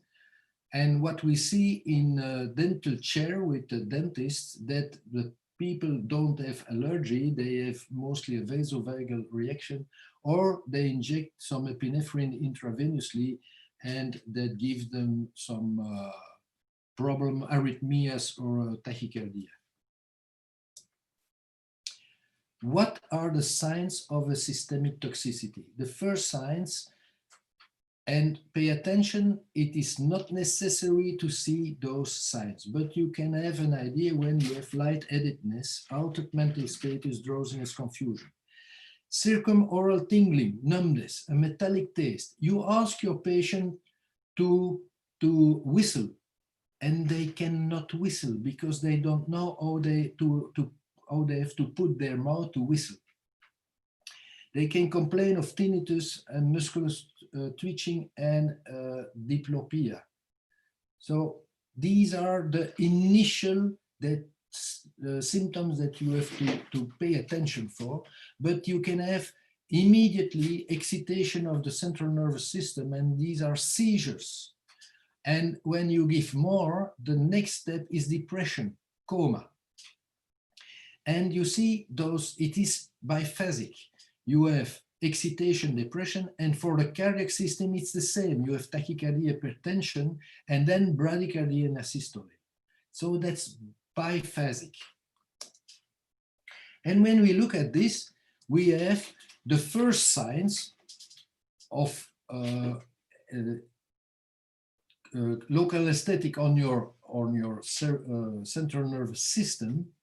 You have that lightheadedness going to visual disturbances and confusion, but later you have seizure, and then starts the first signs of cardiac toxicity. So happy for us, the cardiac toxicity comes later with higher dose than the central nervous problems. And that's very important for us. So management of loss, and I say that's not for an anesthetist because we know it, but for all physicians, and we have to reduce our dose. And people who are doing local anesthetic infiltration, they need to know what is ALS, and they need to know that they have to be vigilant because loss exists. And there are a lot of guidelines from the AAGBI and the ASRA recommendation where you can find whatever you want on a lost. The management of loss, again, for all blocks and all infiltration, you need to have oxygen. You need to use a standard monitoring for more than 30 minutes post-injection, an intravenous access, last management checklist, and resuscitation equipment and medication, and the last, a rescue kit. I will talk about this later. Prevention of loss, be vigilant, monitor, communicate with your patient, probably more important than a monitor.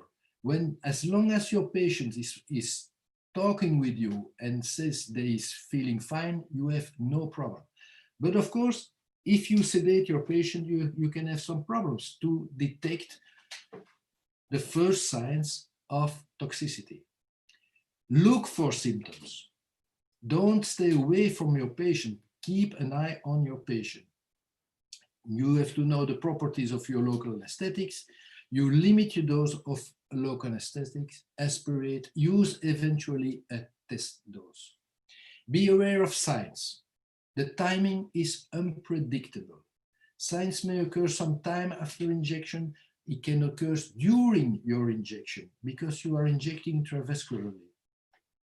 Consider the diagnosis. Keep in mind, an altered mental status can be the first sign of toxicity. Like I told you, excitation of the central nervous system, depression, and then you have the cardiovascular symptoms.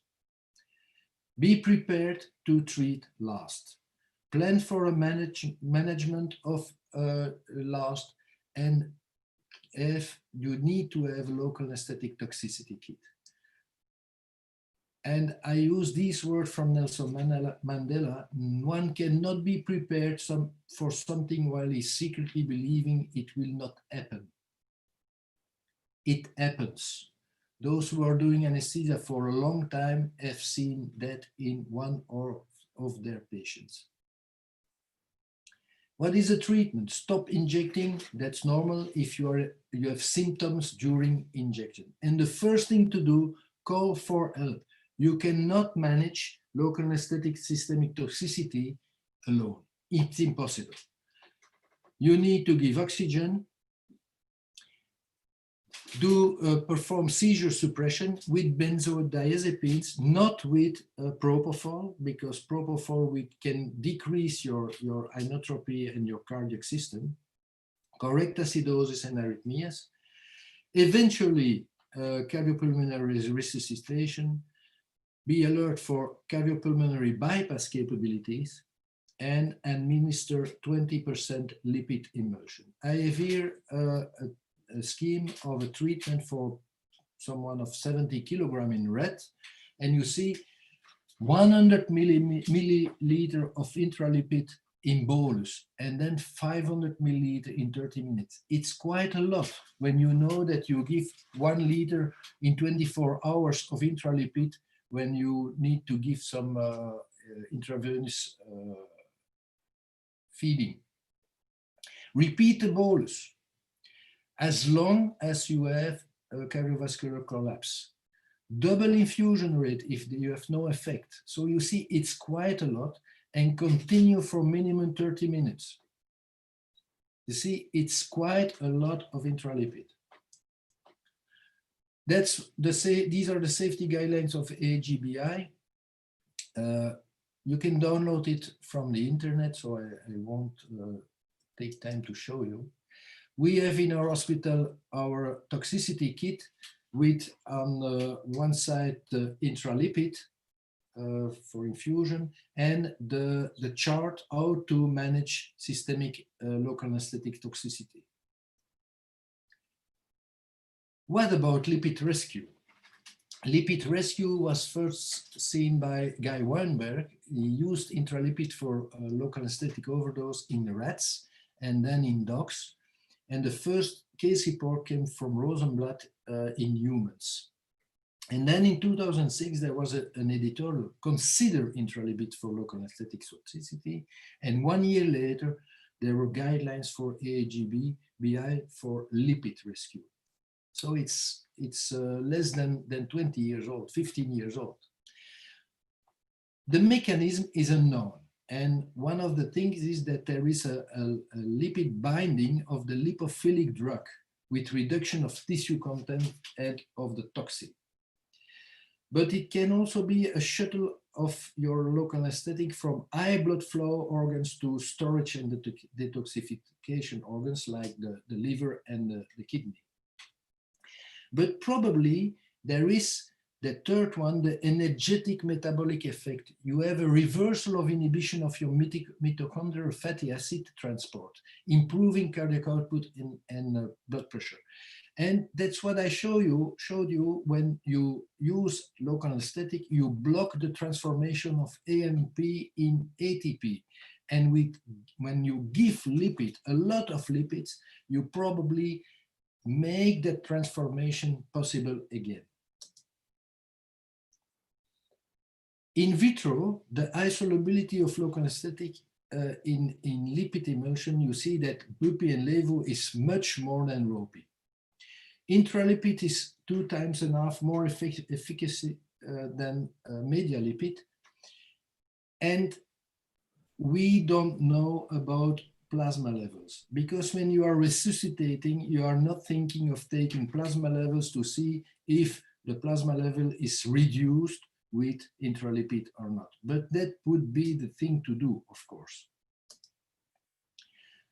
How does it work? When you have a local anesthetic overdose, you block your channels and your ATP synthesis, like I told you. You have problems with your myocard, you give epinephrine, and that gives you a transient effect. If you give lipid emulsion, you bind your lipophilic local anesthetic and you promote the ATP synthesis, so you have a better contractility. And there is a problem with this, because when you give epinephrine, you create acidosis by having much more lactate, and this acidosis has a negative effect on your lipid emulsion and your ATP synthesis. So giving too much epinephrine is contraindicated, and so there was from the American Society, from the ASRA, American Society of Regional Anesthesia, that the treatment of loss is different from any other cardiac arrest scenario. And so you have to reduce the boluses of epinephrine not to have too much acidosis. Avoid vasopressin and calcium channel blocks and so on. Avoid large doses of propofol, I told you, because patients are hemodynamically unstable. The research is quite difficult. you cannot do randomized control trials because this is not ethical. You cannot ask volunteers, I will inject you 50 ml of lidocaine and then give you intralipid. It is impossible. And severe local anesthetic toxicity is not frequent. No, the more that with ultrasound, we use less and we have less local anesthetic toxicity. We have to rely on case reports and lab investigations. But we know that the rapid clinical improvement after lipid administration supports its efficacy. So practically, when do we give the first lipid infusion? As soon as toxicity is confirmed. I should say suspected, because confirmed you will know it afterwards, not directly. What is the effective dose? The current doses, like I showed you, are efficacious. But treatment failures are not reported. We have no case reports of intralipid that didn't work. And in some cases, they use 1000 milliliters. In another one, they use one single bolus of 100 milliliters. And that seems to be enough. What are the adverse effects of intralipid? It's short-term administration. The people can have nausea, dyspnea, flushing or jaundice, but that's not like the pulmonary injury after parenteral nutrition, because parenteral nutrition is for a long time, for many days, and this is a short-term administration. Actually, the adverse effects are not important when you know that you can rescue your patient from cardiovascular arrest. So, in conclusion, ALS measure remains first line, and intralipid apparently is safe, and the efficacy is sure. Actually, there are enough case reports that show that it's efficacious. So in your hospital, in your OR, you need to have 20% intralipid.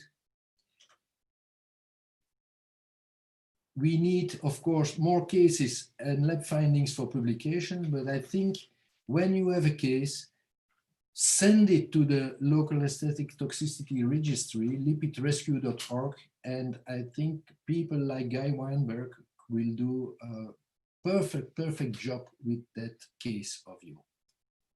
Thank you. I can invite you for the Barcelona, which will be online in November, and we hope that in Munich, in Germany, we will have a normal Congress of Uro-anesthesia. Thank you very much. Thank you very much, Luke. Yeah. Thank you very much, Luke, for that very elegant lecture and a detailed one. There are some questions, if you can take those questions for a minute or two. Luke? Yeah, but I don't have question on my chat box. No, but I have questions for you. Thank you. Yeah, so there is one question from Dr. Arunangshu about how the symptoms and signs of LAST can be monitored under a general anesthesia technique. Can be monitored on? Under a general anesthesia. Yeah, that's of course, that is really difficult. Like I told you, sedation, of course, general anesthesia is a heavy sedation. The thing is, of course, that your central nervous system will be protected when you have sedation and a general anesthesia, but not your cardiovascular system.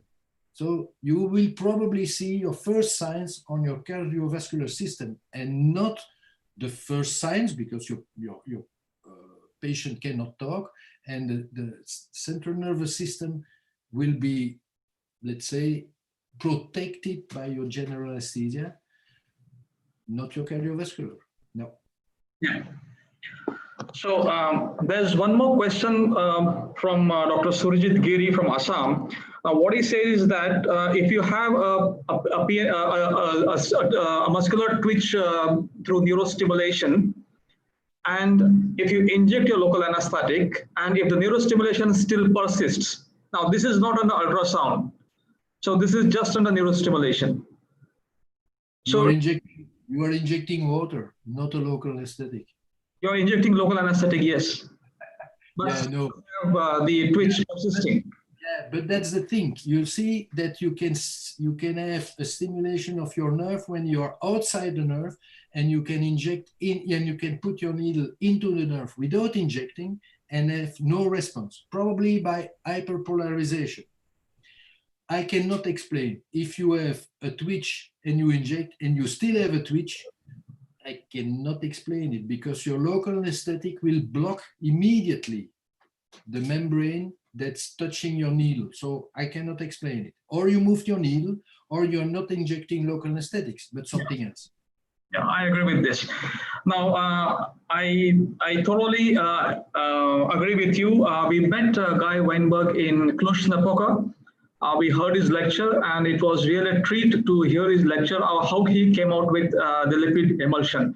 That was a wonderful story, which comes from his laboratory in the US, isn't it? Yeah, so thanks, Luke. Thank you very much for joining us. As usual, you have been a very good and a close friend of mine, and we look forward for our future academic meets.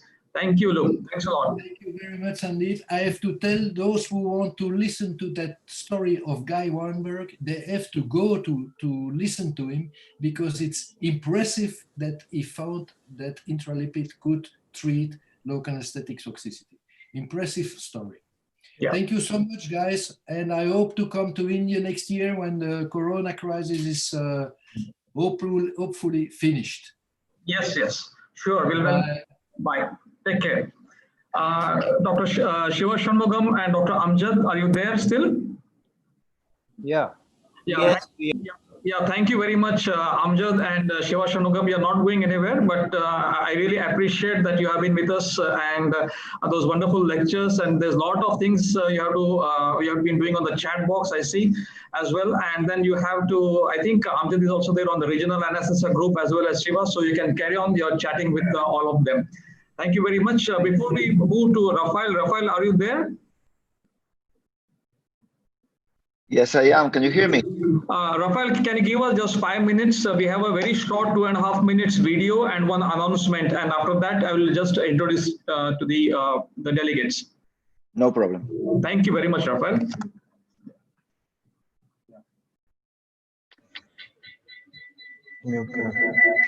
Yeah. So I'm sharing a very small video with you. And as our admin has just informed us that right now 6,700 plus delegates are watching, and it's really wonderful. Okay.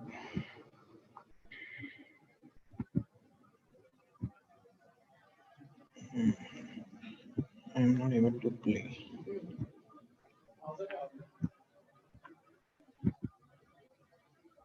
नहीं तो ये नहीं है ना. You can start. We'll see later.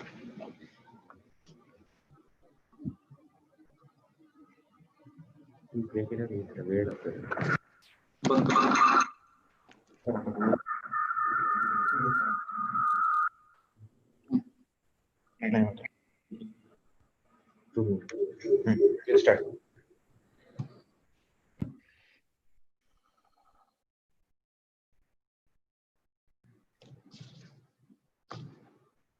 So I would just like to introduce you my good friend, Rafael Blanco. He's the head of anesthesia and critical care at King's College Hospital in Dubai and the UAE. As you all know, he's the creator of the PEGs, the SAP, and the QL blocks, which have been very, very famous throughout the world. It has been quoted, it has been cited, and a lot of work has been taking place on these things. His working place have been in 3 countries, Spain, England, and UAE. He has authored 3 books, 14 chapters, and he has more than 55 publications. And he has been a speaker to international and the World Congress. So I now request Rafael to please take over. I will just come out of this. Hello, Sandeep. I'm going to take over now. I'm going to share my screen. Thank you for your kind words. As always, it's always a pleasure working with you in anything, to be honest. A couple of comments before I start with my lecture. I left King's College last year. Now I work in Abu Dhabi at the Sayed Military Hospital. And also, I just want to share with you all of our condolences in UAE and in the whole Middle East to the Kerala airport accident happened yesterday. So starting with that, I'm just going to go very briefly with 2 topics today, in which I'm going to go through the basics first and through the evidence second. So the first talk will be the use of thoracic wall blocks with back to basics. So before I start, can I make a comment? Can you hear me well? Yes, we can hear you. Okay, let's go ahead then. Right, so the aims of this brief talk, 25 minutes brief talk, is just to give you a few highlights about aims that are these ones. So myofascial plane blocks that we're talking about mainly here are a combination proved by a combination of case reports, observational studies, and RCTs. By now, there's plenty of evidence in any of the 3 columns regarding the myofascial plane blocks. So it is important to realize that apart from whatever is published, what we call the physician's eyes, I don't know in India is the same, like in Europe, has been one of the first stages in medicine for thousands of years. It's working on the floor that gives you the clues about what works and what does not work, what we call the experience in a way. So you cannot neglect observation whenever you practice medicine. And said that, and then my third aim is to emphasize the good anatomical knowledge, either microscopic fluoroscopy or ultrasound, and enough of clinical practice are pillars of either pain medicine or regional medicine to perform as a regional anesthetist. So said all this, we're going to go into the very first series of PEGS blocks that it was published a few years back. And this is the introductory lines that I wrote to reflect what I was seeing, basically. So the PEGS block series, 1, 2, 3, understanding by 3 serratus plane block, they were considered easy and reliable superficial blocks. The aim was to block the hemithorax, and the design was to be an alternative to more complex or more, let's say, invasive procedures like a thoracic epidural or paravertebral blocks. Because each blocks, they were involved in several nerves, not only one, it was inaccurate to refer just as a single one, and this is why I chose this name. Now, if you look at this primal picture image, the ones you started with blocks a few years back, you recognize this. I think it's maybe 10 years ago, something like that. It is very clear in this 3D image, computer-generated image, that there are 2 compartments. Either on top of this fascia here, this fascia is the clavipectoral fascia that extends laterally into what is called the axillary fascia. So you could say there is a compartment above that fascia and a compartment below that fascia. But needless to say is that these compartments, theoretical compartments, are not completely non-permeable.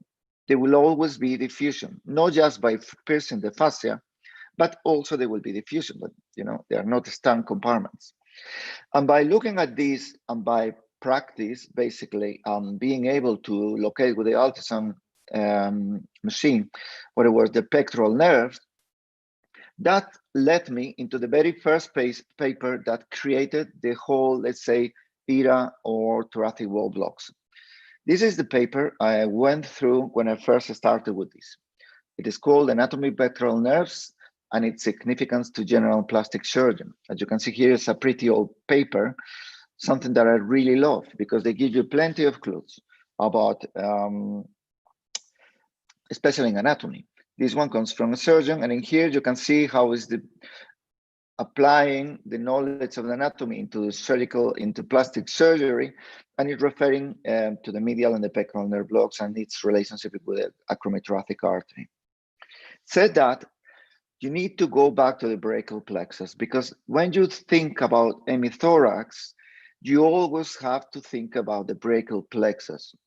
The hemithorax is not only intercostal nerves, and this is the first misunderstanding or the first confusion for those that believe that only with intercostal nerve blocks you can achieve a successful or relevant pain relief for the hemithorax. And as you can see here, the lateral pectoral nerve, it comes from C5, C6, and C7 roots, while the medial pectoral nerve, it comes from C8 and T1 roots. Both of them, they're coming from the anterior divisions of the brachial plexus. And when you look back in time, and we are now in 2020, and you look at the first series that it came 1 year after the other, really, it's kind of interesting to see that it has only been 8 years. You know, 8 years ago was when I wrote the first lines about thoracic wall blocks.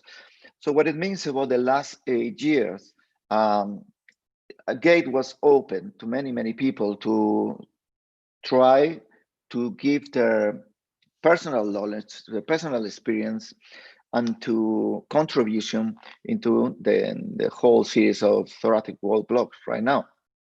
You can see in this series that they're coming from me. You can see there's a natural move from medial to lateral, like a progression of the blocks, followed by as an anatomical image of those blocks with the aim of making the block better, to improve the qualities of the block, to make it more extensive to the whole hemithorax.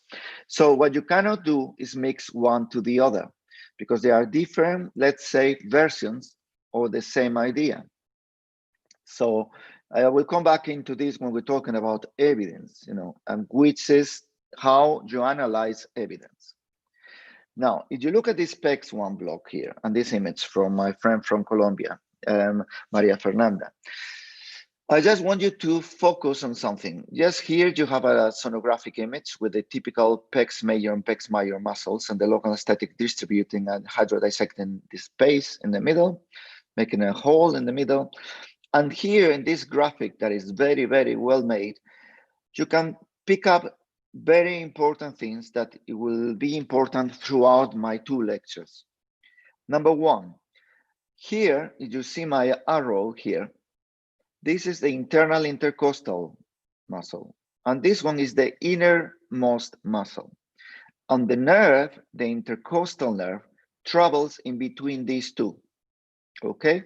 It does not travel between the external and the internal. It travels between the internal and the innermost.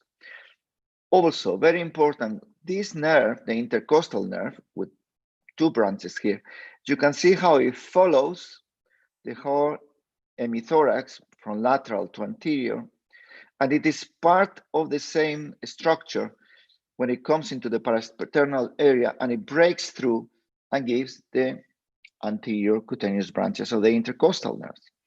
Why this is important? Because there's continuation between the 2 of them. What blocks one should block the other one. And this is when I refer in my lecture with back to basis, because without understanding the basis, you cannot judge, you cannot criticize, and you cannot analyze what people tell you. While in the PEX2 series 2 level, the aim was to extend the effect into the lateral hemithorax. Therefore, it was trying to be above the compartment above the fascia, compartment below the fascia. The 2 idea is to fill up, to flood 2 compartments with local anesthetic to increase the extent of the fascial plane block. You can see here the serratus plane block that originally I call it PEX3. I call it serratus here because it's mainly now using local anesthetic distributed around the serratus muscle, is going very, very much posterior, but following the same plane. So it was not trying, the basic concept is not to try to create different planes, different blocks. It's trying to improve the effect of the series, basically. And you can see here, it tends to use as a common factor this fascial plane here. Nothing to do with the rest of the intercostal nerve in here. If it's something, it will catch only the exit or the lateral branches of the intercostal nerves. Now, this is all very obvious.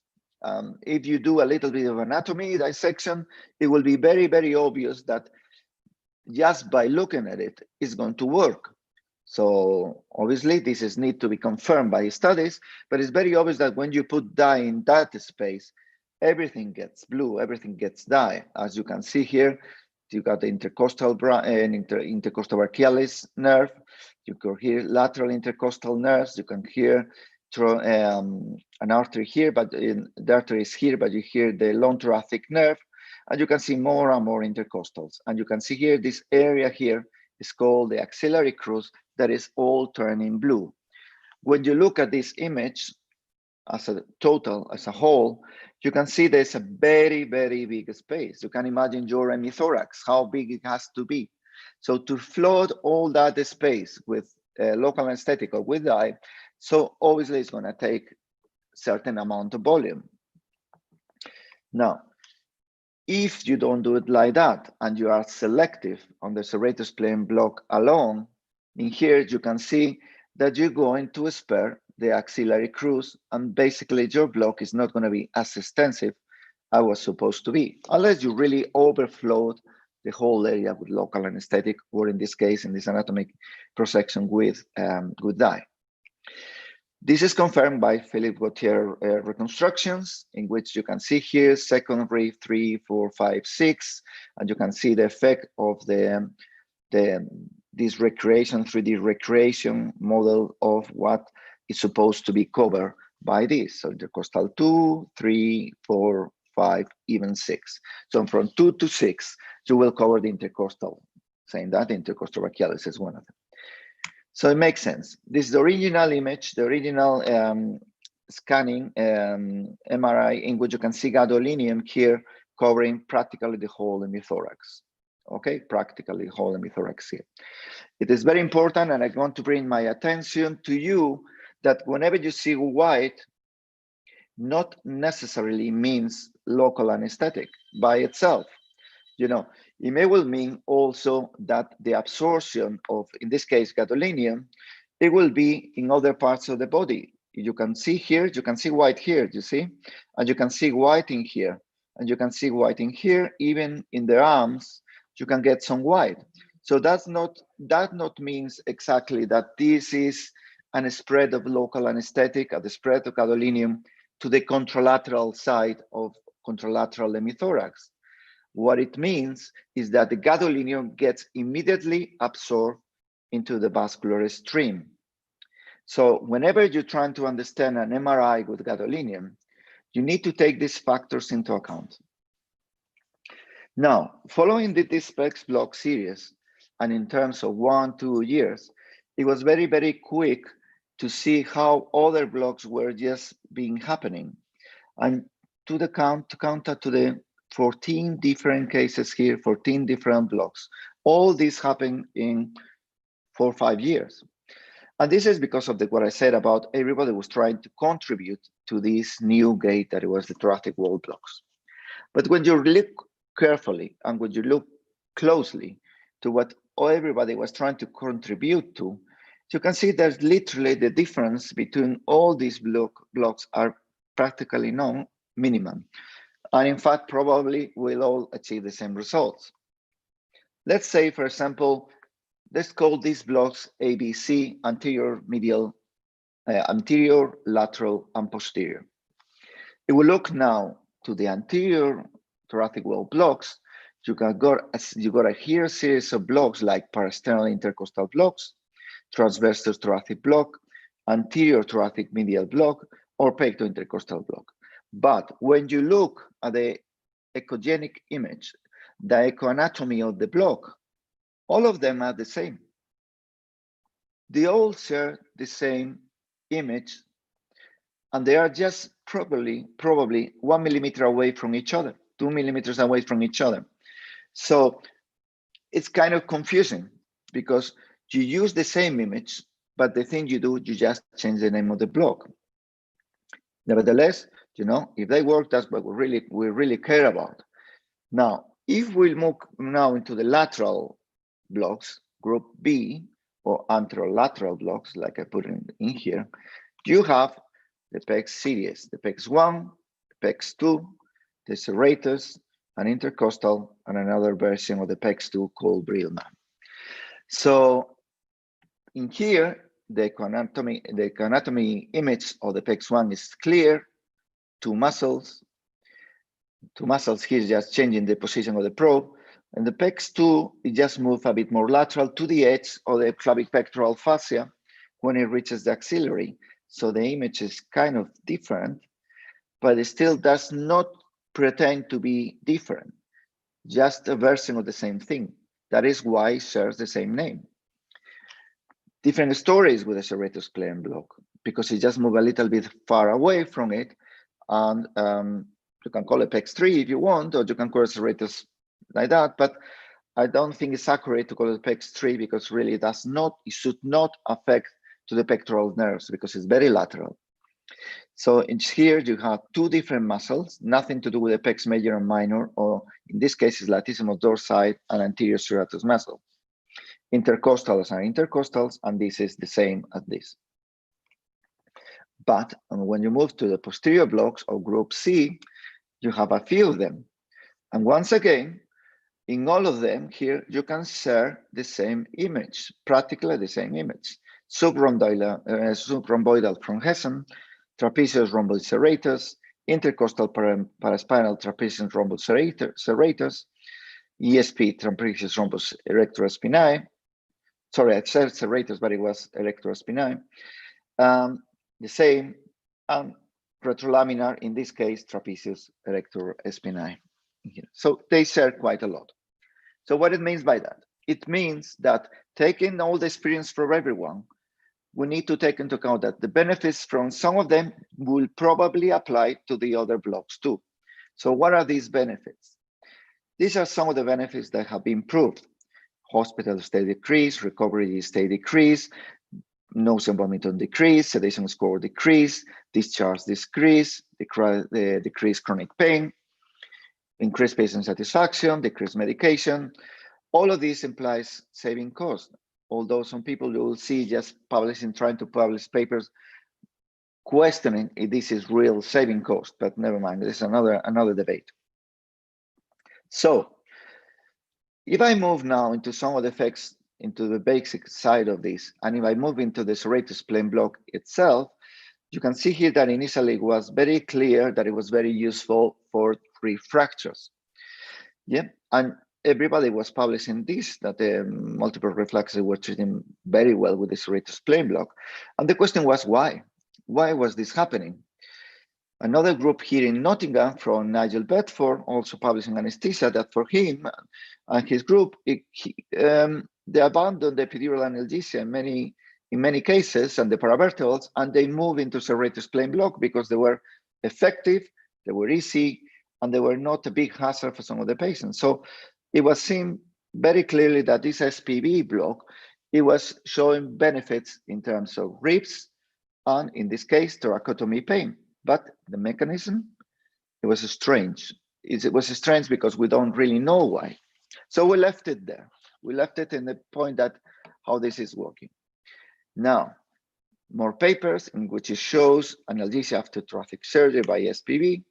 And obviously, when you're talking an hemithorax and you are involved in a little bit of the chronic pain, you will see that herpes zoster sooner or later will come into the picture. So as a severe pain problem that these patients have, and the use of serratus plane block was considered successful in this case to treat these emergency cases. In fact, in the emergency department by emergency doctors. In here, more emergency department. The serratus plane block is a block that is very, very popular into the emergency department, and they publish quite a lot. In this case, on case series, very recent, just in February this year, about how they're using it right now. And finally, I'm going to move into the ESP right now, because we're just talking about the basics. And we're talking about the basics, and we're talking about the ESP. I wish many of you will know the name of this guy, Guido Pfeiffer, because this is the guy that in 2006, unfortunately, in German, reported that he was obtaining axillary pain relief by putting a catheter in the paravertebral space, but at the level of the lamina. This was an intensivist, and I just tried to get hold of him. I don't even know how he looks like, but just to share the gratitude to him, because he was the very first person that brought into attention that putting the catheter at that level will be very useful. Now, the second one that put into attention that that level will be very useful was this French guy that published in Anaesthesia in 2015, the intercostal paraspinal nerve block. And he published it for thoracic surgery. And this guy is Cedric. Cedric is a very interesting guy, not known for many of you, known by me because first I read Anaesthesia quite often, and I knew about him since 2015, and because he was challenging to the SPV. So obviously I had him on my target. And this guy is a very clever guy. He's a very out-of-the-box thinker. He published these images in Anaesthesia in 2015. Clearly, he put an injection at the level of the neck of the rib, because if you follow me, if you scan, you will see that this is not a flat superficial image. It's a quite round, deep image. So it must be really at the neck of the rib. Yeah. So, and he dissected at that level. And he was aiming, and that's why he called it intercostal paraspinal, to dissect the area, the posterior part of the same level as the serratus plane block, basically. Even he labeled it in there. To make it even more interesting, in the same paper, he used a cross-section anatomy, in which you see here erector spinae, how it's full of dye, and how between external intercostal and erector spinae is full of dye, just digging down into the posterior paramedial area here. And he was dissecting to see how this could affect the intercostal nerves. So it's nothing really new. This guy is a very polyphacetic guy, and right now, although he continues doing interesting things, as you can see here, if you follow him in LinkedIn, he's still showing pictures of things he's doing, like, you know, blocking people while they're showing them VR. I don't know what is in the VR machine, but obviously he's showing something. I assume it's going to be a movie or some relaxing music or something like that. But obviously this guy is an outside the book thinker, very nice one. This was followed by the Japanese guys. And the Japanese guys, they developed in 2016 the retrolaminar block, and they presented the analgesic efficacy and safety. It's Takeshi Murochi, the one that put me into the direction of the German guy, because he, I mean, you know, in Japan, honor is a very important thing. So the first line of their paper was referring to him. But anyway, he presented that. This was followed in 2016, third quarter, fourth quarter, by the erector spinae plane block. And this is what the interesting paper came up, because it was the shocking paper to me, because it really confused me a lot. Why this paper confused me a lot? Because it was saying something, but it was presenting something else. And this is what I'm trying to bring back to basics, because you need to analyze in depth what you read. It's a paper that it was claiming that the effect of this block was purely by diffusing a local anesthetic, or dye in this case, into the paravertebral space. By doing so, it was obtaining hemithorax pain relief. But the image showing, to prove that, it's only showing an erector spinal full of dye, an external intercostal full of dye, and an intercostal nerve completely clear of dye. Even the costotransverse foramina, that's supposed to be the path into the paravertebral, There's no dye. So basically, I did not understand this image. So I got very confused with this. But I got even more confused because this is a 2-case report paper in which in this case it shows sensory mapping of the chest. And in this sensory mapping case 1, it refers to 25 mils of fluid superficial to the rectus spinae.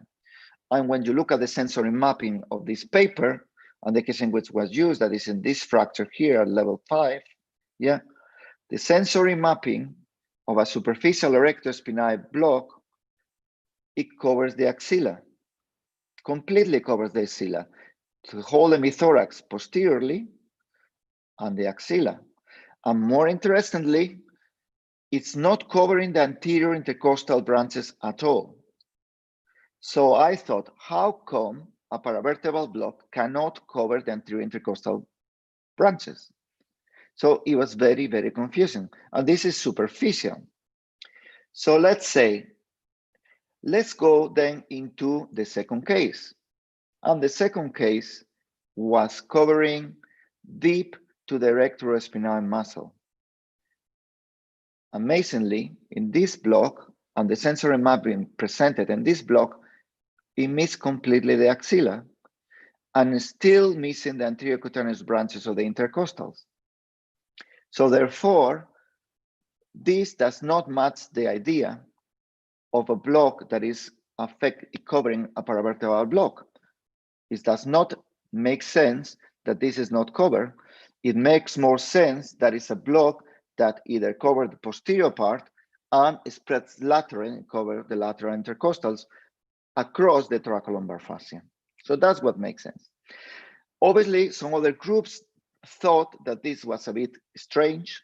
So in 2018 in Anaesthesia, it was presented another anatomical study in which you could see a compare study between the two blocks, the Japanese retrolaminar and the Canadian erectrospinae plane block, as we call it.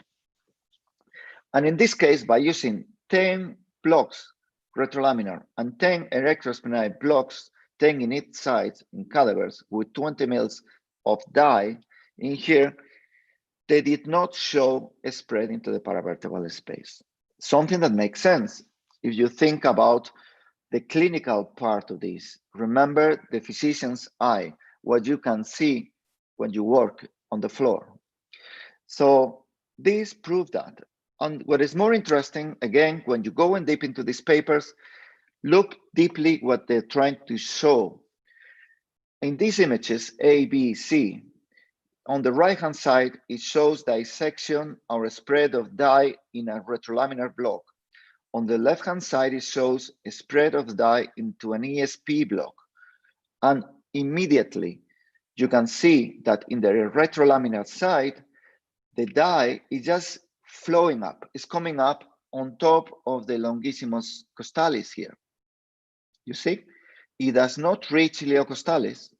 It stays and goes over the longissimus costalis, while on the rectus spinae, clearly under with very little, let's say, backflow. Now, on picture number 2B, here on the right-hand side, on the retrolaminar, you can see reflected with pins the iliocostalis. Yeah, and when you reflect it back or lateral, then you can see a huge amount of local anesthetic dye in this case. On the other side, it looks like there's no reflection. I cannot see any pins. It looks more like this dissection, really. And in this case, you can see how the dye goes really, really lateral. Yeah, that also is something that I probably understand. But now when you in the picture C, you flip over and you look at the posterior part of the hemithorax and the ribs and the epidural space here with the spinal cord in the middle. On the right-hand side here, yeah, on the right-hand side here, retrolaminar, you can see a huge amount of dye, while on the rectus spinae, minimum, if anything, is covering some of these Yeah, but not, you cannot compare one side to the other one. Also, very interestingly, look at the amount of dye into the epidural space. What I'm trying to say, you have to be extremely careful with these people when you do anatomical studies, because it can be sending you a message that you don't really follow. You can see here's a huge amount of contamination of dye everywhere. You know, this does not make any sense. All this green does not make any sense. So in this case, you will say retrolaminar really spreads into the epidural space, right? While on the other side, no. So this was followed by a letter to the editor in which the best idea that came up with why this happened is because it may be that the rectospinal side, it pushed all the dye into the retrolaminar side, and that's not making any sense. This was combined with an MRI image here, in which the only thing you can see, you step back, is a huge amount of gadolinium into the rectospinae. That's what you see. You also see the paravertebral space and the sympathetic chains is untouched. It's absolutely nothing. Not even into the pleural space, nothing. And you can see some white here with very beautiful white arrows pointing at them, that they're only pointing at vessels, but they assume those vessels are not vessels. That's distribution of gadolinium into the epidural space. That I don't think is true, because what you see here, like in my PEX2 image, is just the absorption of gadolinium into the vascular space, that it will show on the screen like white inside the vessels. So this is when you have to be very critical about these papers. So obviously the message was sent very, very nicely and attract the attention of many, many people, and immediately more than 200 papers came up in less than 4 or 5 years. And of course, like with this SPV, because there's a lot of sharing between these blogs and people know it, immediately people started to publish case reports about pancreatitis treated with retrospinal plane blocks, management of thoracic pain syndrome with erectorospinal block, and etc., etc., etc. So in summary, what I'm trying to bring into this basic thoracic wall block understanding, what I'm trying to say is that thoracic blocks are many, are very well established, and there's a lot of ongoing research, not only case reports, but also lots of RCTs. By now, there's more than 19 different types of thoracic wall blocks. Pick and choose. You choose whatever you want, but most likely they share much more than they have not in common. Now, and finally, the RCTs and meta-analysis studies are there already, and I'm going to come into this later. But I think we need to focus more with all these blocks into what do they share in common, rather than they compare them and make them different and describe more and more blocks. So thank you very much. So thank you, Rafael, for that. Yep. So, Rafael? Yeah. Yes, I'm here. Yeah. Thank you very much for sharing your views on the PEGs and the ESP. There are a few questions that we can take. I request Himjot. Okay. I request Himjot, Hetal, and Arunanshu and Azam. Are you there on the group? Yes, sir, we are here. We are all here. Yeah, so do you want to ask any questions from your side?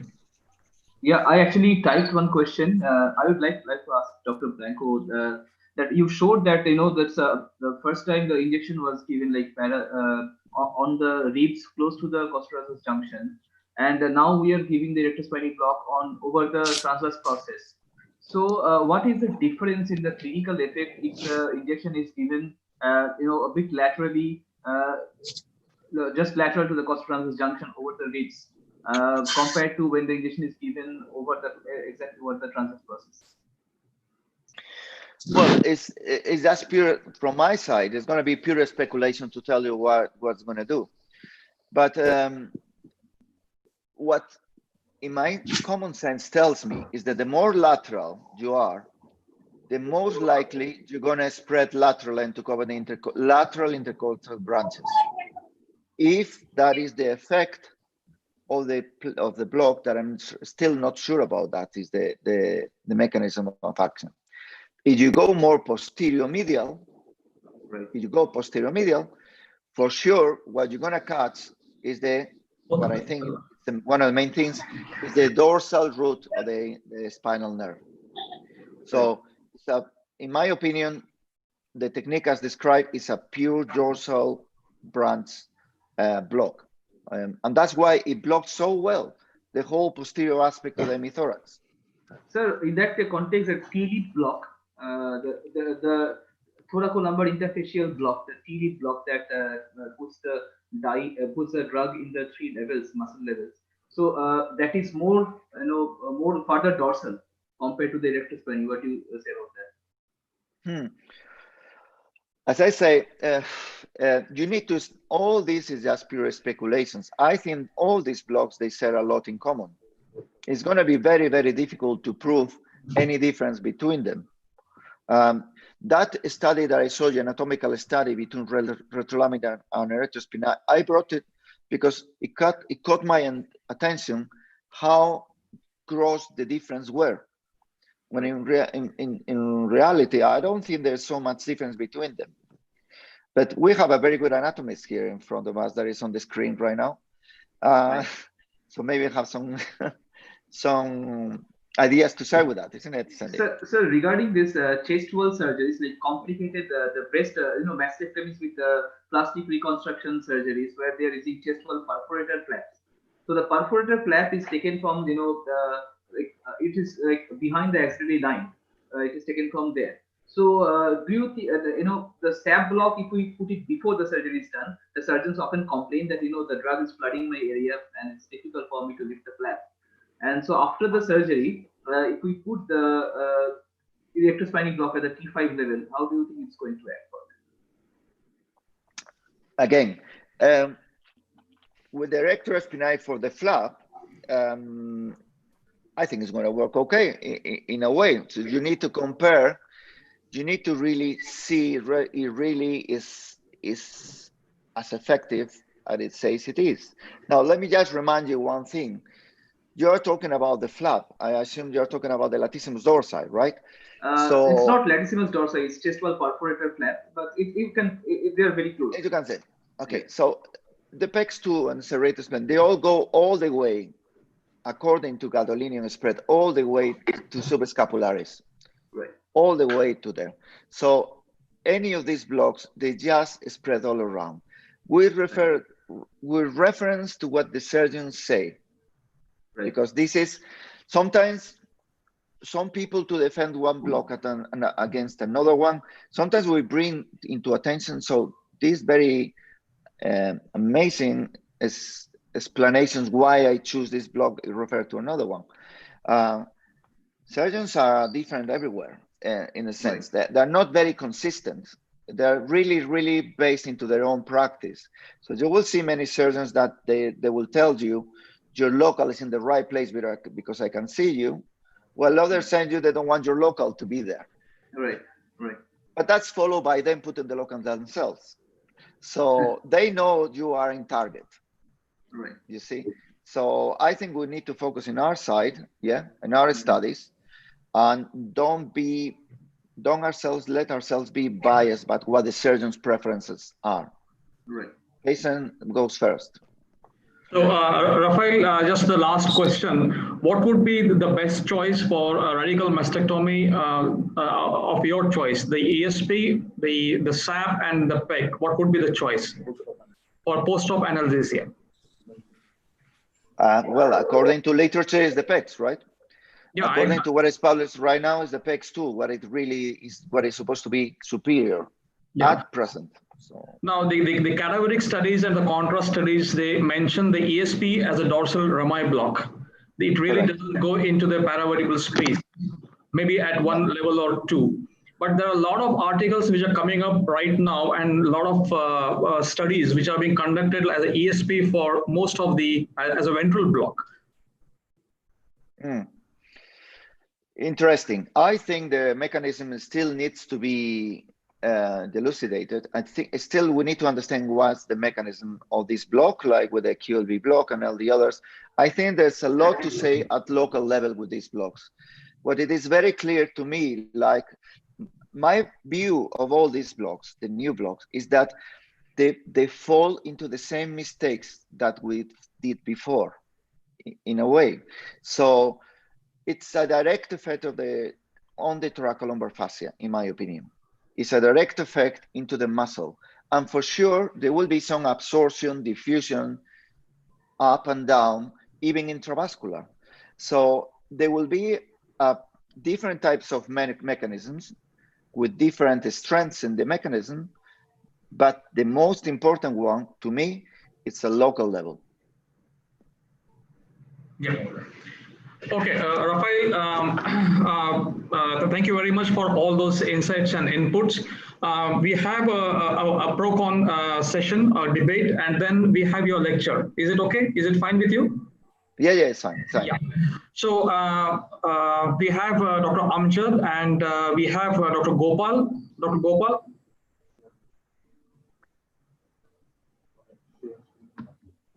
Dr. Gopal? I'm here, Sandeep. Yeah. So Dr. Gopal, he's a clinical director and Department of Anesthesiology, Care Hospitals, Hyderabad. He's a director of Exxon Anesthesia Associates, and he's a founding academic director of AOR as well, and he's the ex-president, current chairperson of the AOR as well. Dr. Gopal, myself, Dr. Bala, Dr. Rushali, Dr. Satish, and Ashit, we were the ones who started the AOR in India, and we are very closely glued together. So I now request Dr. Gopal to share his thoughts. Before he starts, I just want to know one thing from Gopal. You had some chat in the chat box with Abhijit Nayak. Can you just clarify that thing about the last local anesthesia toxicity? Yeah, he asked whether it was worthwhile injecting 20% lipolipid in that sort of a situation. And I think we should. The patient had significant hypotension and also arrhythmias. I mean, he didn't exactly elucidate what sort of arrhythmias. But giving lipolipid early in this situation really does not, lead to any problem. At worst, you're giving a bit of parenteral nutrition to the patient. Okay, so thank you, Gopal. You're the first one to start, or is it? It's Amjad.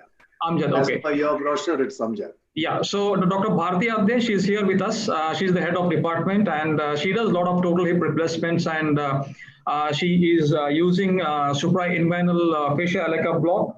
And we also are running a study on randomized controlled trials as well. This is regarding the ESP block. Himanshu, are you there as well?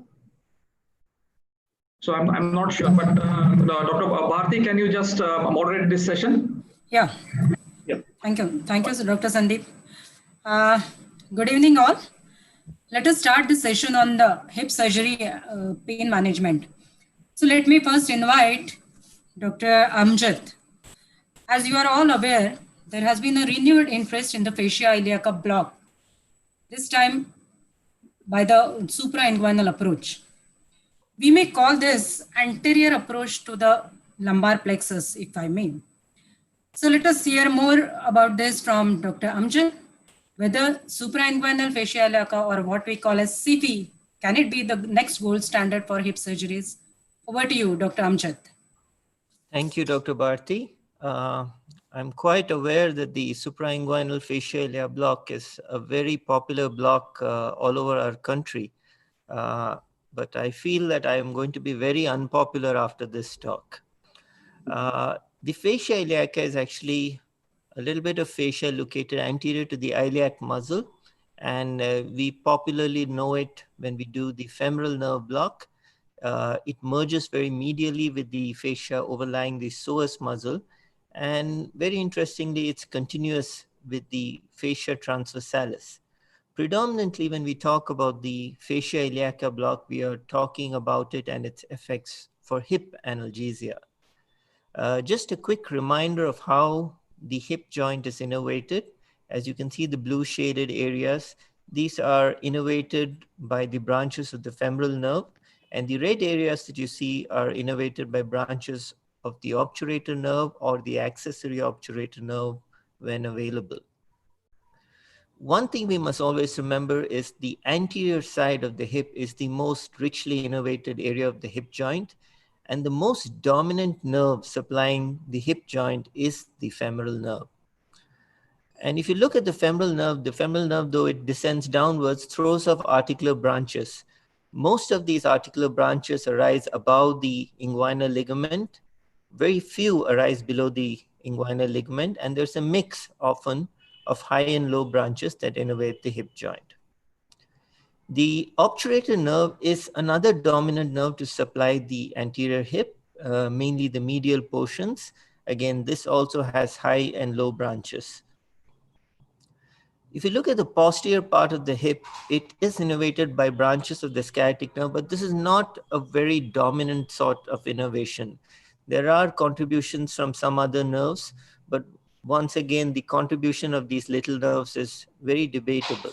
So for all practical purpose, when you look at the hip, you're thinking about the femoral nerve and you're thinking about the obturator nerve. And that's where the fascia iliaca block comes in.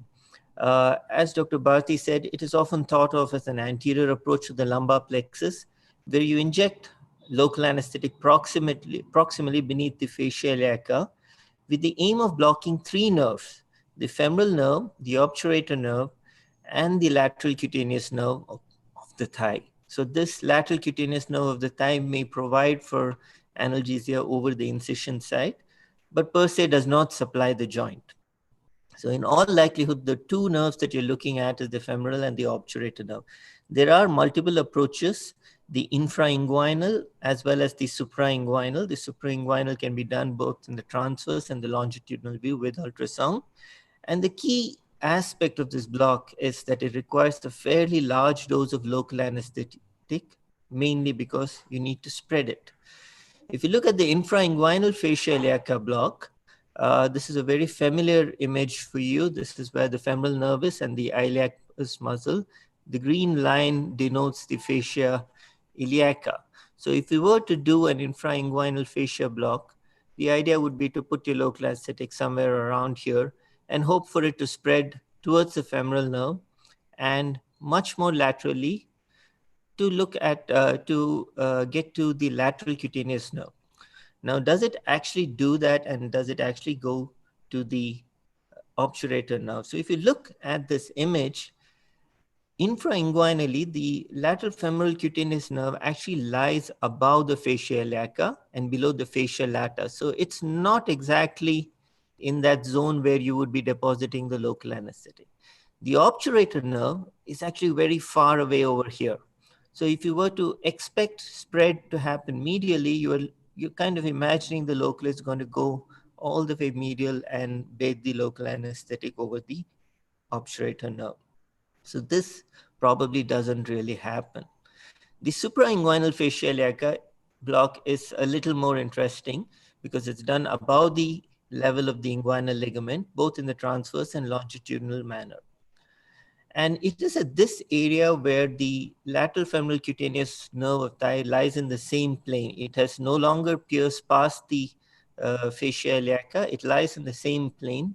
So if you were to scan at the level of the anterior superior iliac spine, that's where it would be. And you look for a muscular structure, that's the iliacus. And the injection is as simple as putting the local anesthetic in this green plane. If you were to scan in a long axis, you would be looking at the iliacus muscle longitudinally. You'd usually have the sartorius over here and the internal oblique over here. And this creates a sort of an hourglass pattern if you look at.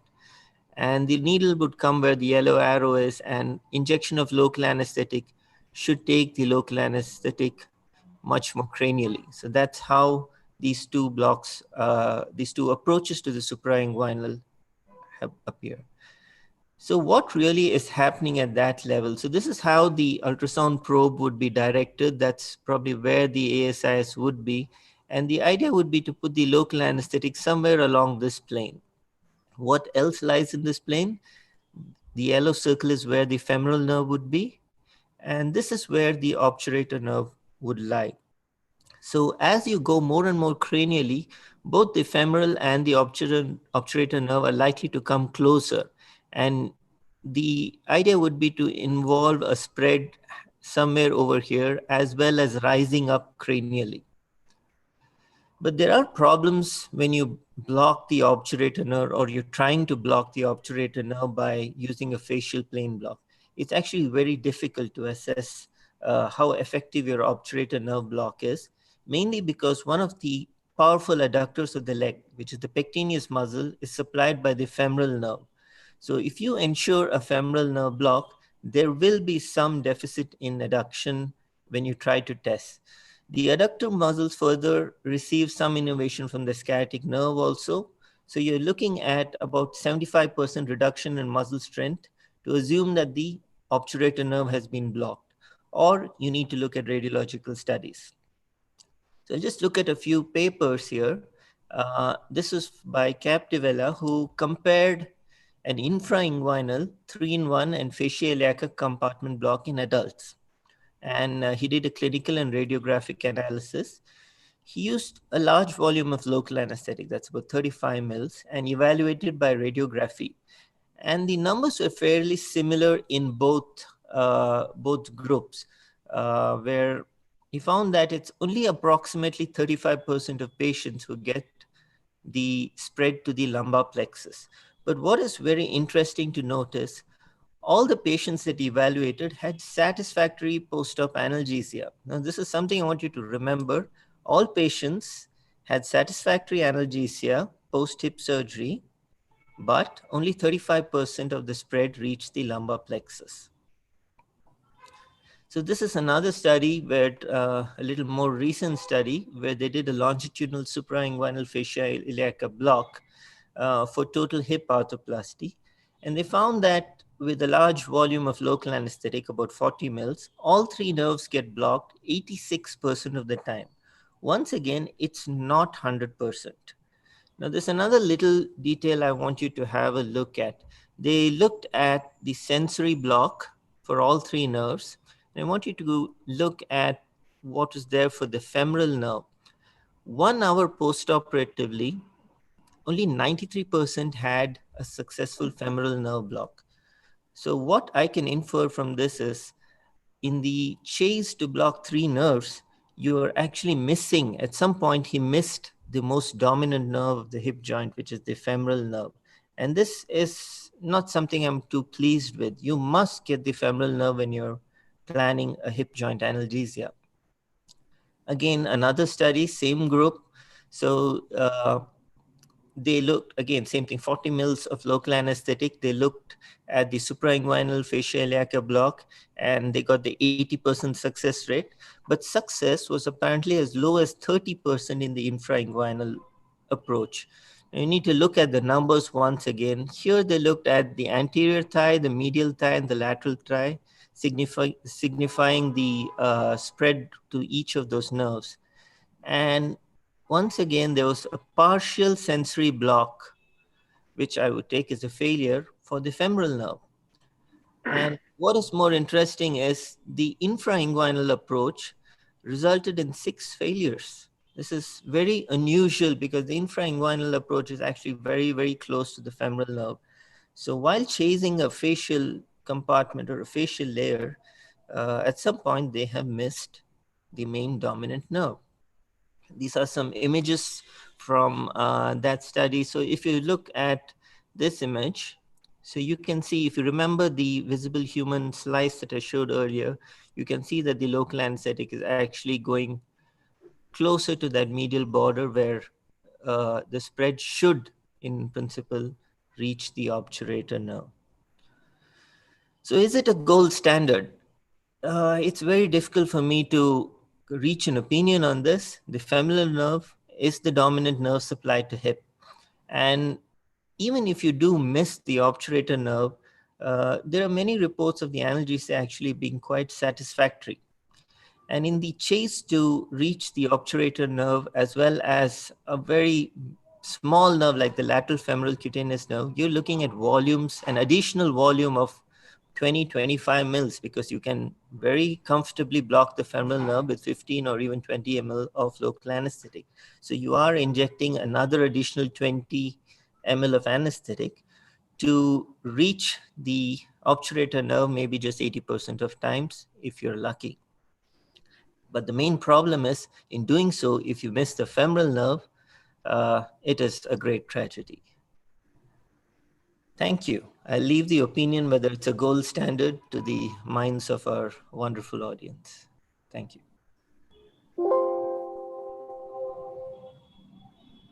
Thank you, Dr. Amjad. That was wonderful and definitely thought-provoking presentation. So let's see what people respond with to this lecture. Should we move ahead to Dr. TVS Gopal's talk and then discuss? Yes, we move to Gopal's talk and then we come back to cross-questioning, yes, and then the opinions. Correct. So moving to Dr. Gopal's talk, it's on PENG block. It's a novel block introduced recently and involves the articular branches supplying the hip joint. Dr. TVS Gopal would be sharing his thoughts on whether PENG block really works. Over to you, Dr. Gopal. Thank you, Dr. Bharti, for your introduction. I have 10 minutes to speak on this topic, the PENG for hip. Does it really work? We do know that trochanteric fractures, when compared to intracapsular fracture neck of femurs, cause more pain to the patient. This is because there is greater disruption of periosteum with trochanteric fractures. Gopal, just a minute. Are you displaying your PowerPoint? Yes, I am. No, we are not able to see it. Oh, I'm so sorry. Just a second.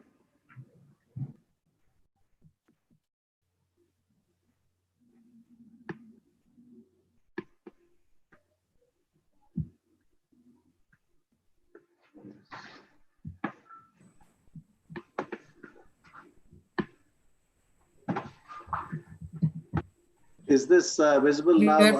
You have to maximize. Yes. Thank you so much. Yes, it's okay. So this is the first slide. I spoke about the trochanteric fractures and the pain that they cause because of the disruption of periosteum. And unfortunately, hip fractures afflict the elderly who are physically, physiologically, and psychologically depleted. So provision of some sort of pain relief to these elderly group of patients forms a humanitarian goal. And these are the options we have for perioperative analgesia, the so-called 3-in-1 block, the femoral nerve block, and the fascia iliaca block, which Amjad spoke about some time ago. But the problem with all these three approaches is that the obturator nerve is often spared with these approaches. So Amjad spoke about the innovation of hip joint in some detail. Just to encapsulate, the anterior and superior lateral capsule have a preponderance of nociceptors, whereas mechanoceptors are quite dominant in the posterior and inferior capsule. So it goes without saying that it is the anterior hip capsule that has got a rich sensory innervation, and this is what contributes to a majority of pain in patients with hip pathologies. The anterior hip capsule is supplied by branches of the obturator nerve, the accessory obturator nerve, when present in about 30% of the population, and the femoral nerve. The high articular branches of the femoral and accessory obturator nerves course in a plane that lies between the anterior inferior iliac spine and the iliopubic eminence, whereas the obturator nerve is more medial, closer to the inferomedial acetabulum. So based on this anatomical knowledge of the innervation of the hip joint, this group of anesthetists from the Western University Hospital in Toronto introduced the pericapsular nerve group, or PENG, which is a short for pericapsular nerve group block, to alleviate pain in patients with hip fractures. As per these authors, this particular block is quite easy to perform. There are no vital structures in the intended path of the needle, which you can potentially injure. And because this block targets only the articular branches, it is a sensory block only, and there is no quadriceps palsy. Now, these authors based their presentation on a short case series of 5 patients, all geriatric patients, all having hip pathologies.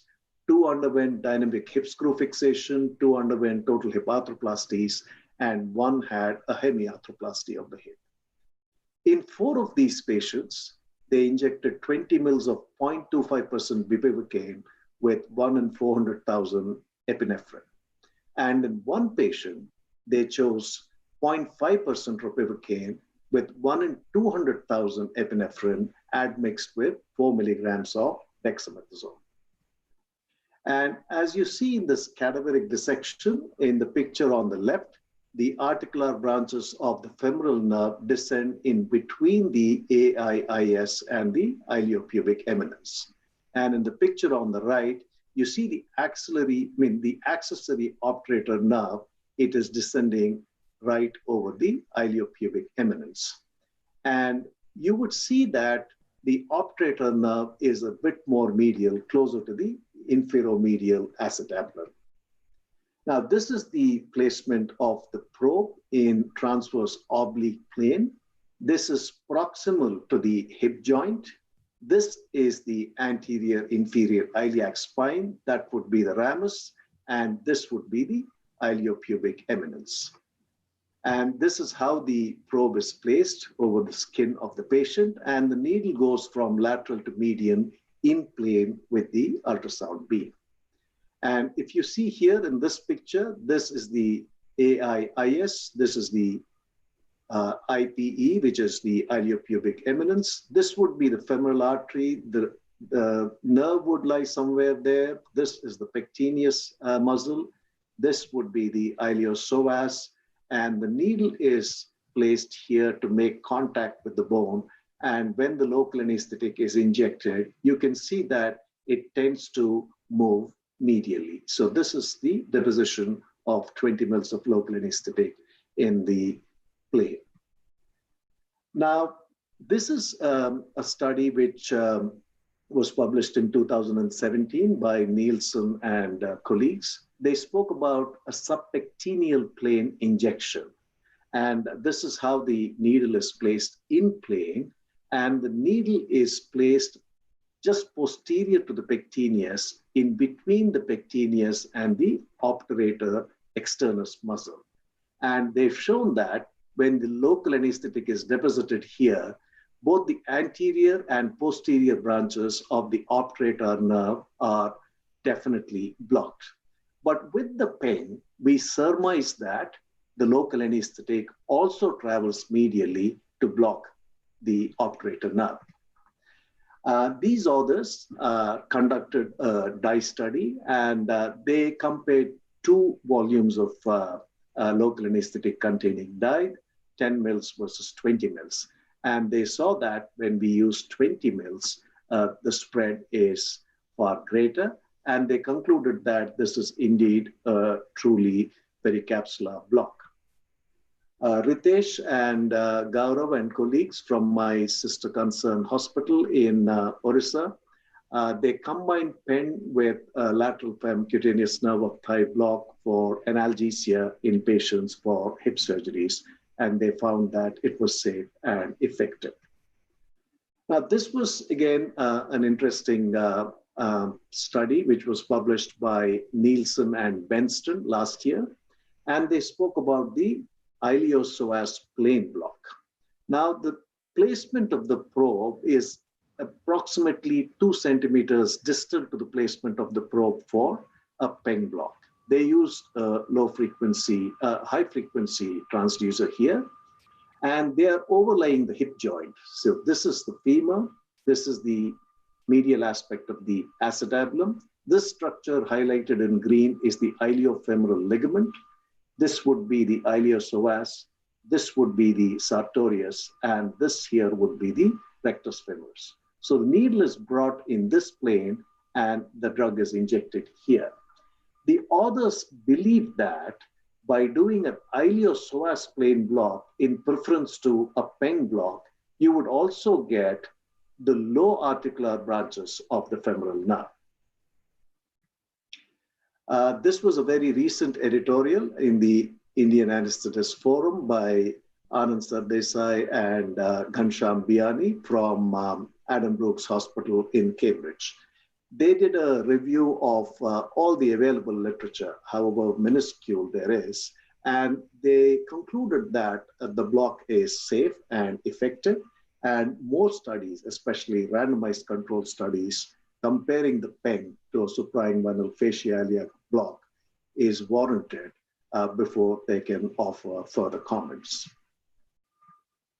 This was a small case study that came up from Italy, and these authors concluded that the PENG was safe and effective in patients presenting for emergency hip surgery.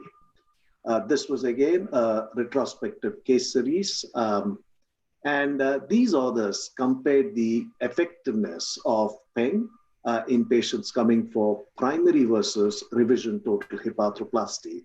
And they found that this block was useful in patients coming for primary arthroplasties. This was, again, an interesting paper coming from Portugal, in which the authors placed a catheter here, and they questioned whether this could be the new 3-in-1 block. So to conclude, the PENG for hip, does it really work? There are a few points I must mention. One, this block was introduced by a group of distinguished academicians, and they based their study on a case series and anatomic studies also to back their claim. And this block definitely presents us with a novel hypothesis, which we can consider and on which we can do further work on. There are a few unanswered questions. What is the optimal volume that we need to use? Would the addition of an adjuvant improve the quality of the block and extend the duration of analgesia? How many hours does this block work for? So till answers to these questions are found, I would say at this point of time, this is a safe, effective block. It's fairly easy to perform. And till answers to a few more questions are found, I must say that the jury is still out. So thank you, Dr. Bharti. We'll open this session for question and answers. Yeah, thank you, Dr. Gopal. It was a wonderful, again, a thought-provoking lecture, I should say. And one question, will you be doing this in anticoagulated patients? Dr. Gopal? Yeah. As a rule, we don't take patients on anticoagulation for hip surgeries unless the surgeon is very, very fixated on doing this surgery. So, no, not for surgery. Maybe as a for analgesia alone. Yeah, for analgesia only. Before you can take the patient for surgery. Yeah. I have performed it in patients who are on antiplatelet agents, and as rightly pointed out by the anatomical studies and by our experience of having performed about 25 or 30 such blocks in patients, there really are no vascular structures that you may injure in the vicinity. So I think it's a fairly safe block to perform in patients who are on anticoagulation. Again, I base that on my limited experience. I don't want to say that you should be able to do it, but that is what I base on my limited experience. A question to both of you, Dr. Amjad and Dr. TVS Gopal. Have you ever combined the suprainguinal fascia iliaca along with PENG? Because suprainguinal may not cover the articular branches. Any experience with combining both? No, definitely not. No, it's not something I would do because one of the kind of volumes of local anesthetic that are going to get involved, it's I don't think I haven't done it. Yeah, no, same with me. I have never done it. Individual, yes, we have been doing, but not together. Just a thought. That's why I just wanted your feedback. So that you would probably have 50 to 60 mils of local anesthetic in the patient. That's a lot. Yeah, yes, both sides. Yes. Any other questions, Amit, coming in from the participants? I have one question to both Dr. Amjad and Dr. Gopal. So the thing is, Dr. Amjad, you showed those MRI slides, and it demonstrated the drug going medial and going into the psoas. The psoas and the iliacus fascia are totally different. The psoas completely engulfs the psoas muscles, the fascia, and the fascia iliaca, the iliacus muscle. So there is less possibility unless you inject with a very high pressure that the drug goes into the psoas fascia.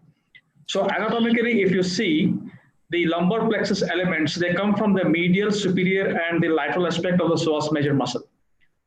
So my point is, if you go from the suprainguinal beneath the psoas fascia and inject your local anesthetic, which I call it as a circumpsoas, which I'm trying to publish with some contrast studies as well as cadaveric studies, it will be more suitable if you're really trying to reach the obturator nerve, as you mentioned, chasing the obturator nerve. Yeah, the images of the MRI that were shown didn't show the local anesthetic inside the psoas. It was on the surface. So basically, it has to travel in that facial plane.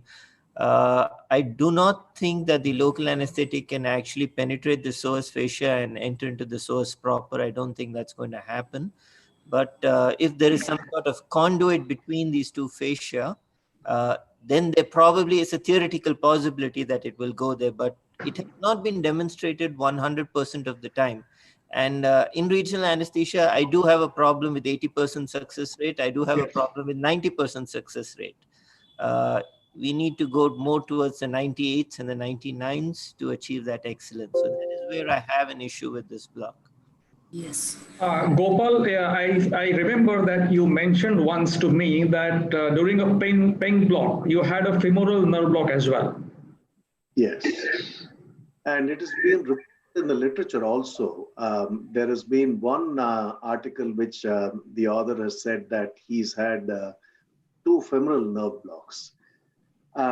See, one possibility is this. When you inject, when you put in the needle and go from lateral to medial, if your needle is actually within the muzzle, there is a possibility that there could be a spread of drug towards the femoral nerve. That's why they say that you have to go past the entire muzzle, make contact with the bone, and inject posterior to the iliopsoas. So that could be one reason why I probably had a femoral nerve block during my initial few blocks that I performed. TVS sir, one again same question in concern to injury. Any ureteric injuries noticed with the PENG block? Not that I know of, no. You have come across? Any ureteric expand on that? Gopal sir, there is a question. Audience, can we use a PENG block for on-arrival block or before giving spinal anesthesia for pain relief before giving spinal anesthesia? Absolutely. I've done, that's what I do most of the time. And does it help in the eras for hip surgery, TVS sir? Too early to say anything. Too early to say anything because I don't even know how many hours this block works. So I think one thing about this PENG block, I think it originates from the chronic pain physicians because I have been doing this, placing the needle under fluoroscopy, not under ultrasound, at certain points, and just give around 5 ml of 0.25% bupivacaine as a diagnostic block. It really works with the femoral and obturator. And I think it originated really from there, the PENG block. That is what is my take on this PENG. So thank you very much, Dr. Gopal and Dr. Amjad. We had a very nice discussion. Thank you, Dr. Bharti, as well. Thank you very much, Dr. Himanshu. And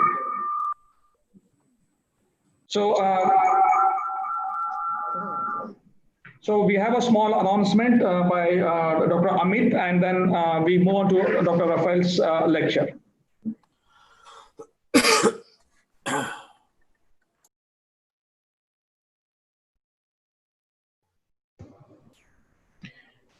Tomorrow, our session will start at around 9 a.m. So instead of 9:30, we are preponing it to 9 a.m. and we'll be covering USG imaging tomorrow at 9 a.m. And this will be followed by Dr. Malti's lecture. I am really glad to share that right now I got a feedback from PRAC admin, and right now our presentation, our seminar, our conference is being watched by around 10,000 delegates all over the world. Okay.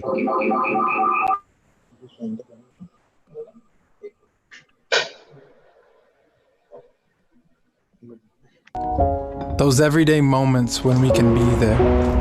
The hundreds of sunrises or hours lost.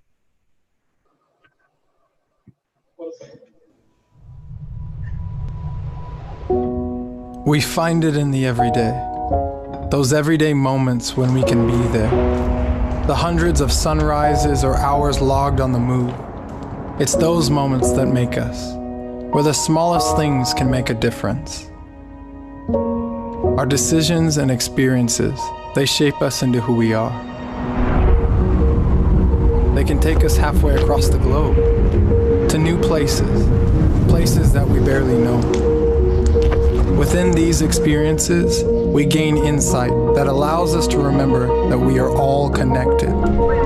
Like the ripple of a sound wave, our actions have the power to impact those around us. Our actions can save lives.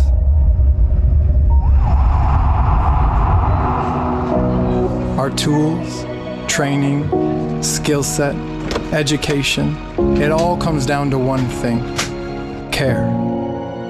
Care is about connection, the connection that is made with others. It's about having something that works right every time. And at the end of the day, we know that our job is done. We think, concept, and craft every element of what we make. The time has been spent and actions and decisions made that make it all worth it. At the end of the day, or the beginning of a new one, we are driven by ingenuity and fueled by the passion to innovate.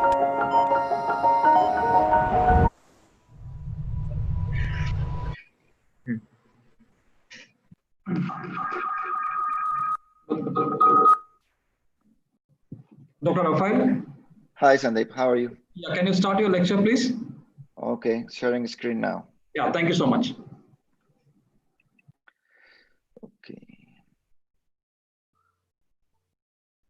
Okay, can you hear me? Can you see me? Yep. Right. Yes. Second lecture of the day. Want to start with just to congratulate you all for the amazing success of the meeting so far, 10,000 people. This is really, really nice. So let's go through some evidence, real published data and proper evidence about these thoracic wall blocks and where we're standing at in 2020. So we're going to review the current publications. We're going to discuss the options and the benefits of these blocks, some of them, not the 19, as I said before. I will try, as always, to create debate and settle understanding between all of you about what to do and what not to do. It's up to you how you want to play with the evidence you are being given so far. I'm going to start with the blocks again. It's thoracic, PEX blocks, yeah, or serrated spleen block. And I want you to keep in mind and remember from the previous lecture what gadolinium does and how gadolinium gets absorbed in seconds into the vascular stream. And it can be seen all over the place. Wherever you have a vessel, you will see gadolinium there. So back to another slide from before. Why you should use thoracic wall blocks? I said before that there are benefits that have been proven, like hospital stay, recovery stay, nausea and vomiting, sedation, discharge, decreased chronic pain, increased satisfaction, decreased medication, and this implies saving costs. So let's start with some statements before moving into the evidence. Why you don't consider thoracic wall blocks as first line, let's say the gold standard technique compared to paravertebrals or epidurals, that obviously I like them too. Why you don't consider thoracic blocks as first lines if you choose them to treat the really sick patients when no other option is comfortable? Why, when somebody is so sick, you pull away, you stand back from the gold standard that is called the epidural and the paravertebral, and suddenly you move into these tiny thoracic blocks in there? That was my question. And from the very beginning, when everybody was telling me about the gold standard for thoracic surgery of any kind, it did not make any sense that when somebody is sick, like is being reported by Fujiwara in 2014, when somebody is really sick, you choose the PEX block. So this guy, 71 years old, anticoagulated, NYHA class 3-4, and with an ejection fraction of 20%, he was chosen to have for a device implantation of the PEX block. Surprisingly, the procedure that lasted for 3 hours, the patient showed no pain or restless throughout the procedure. So successful, right?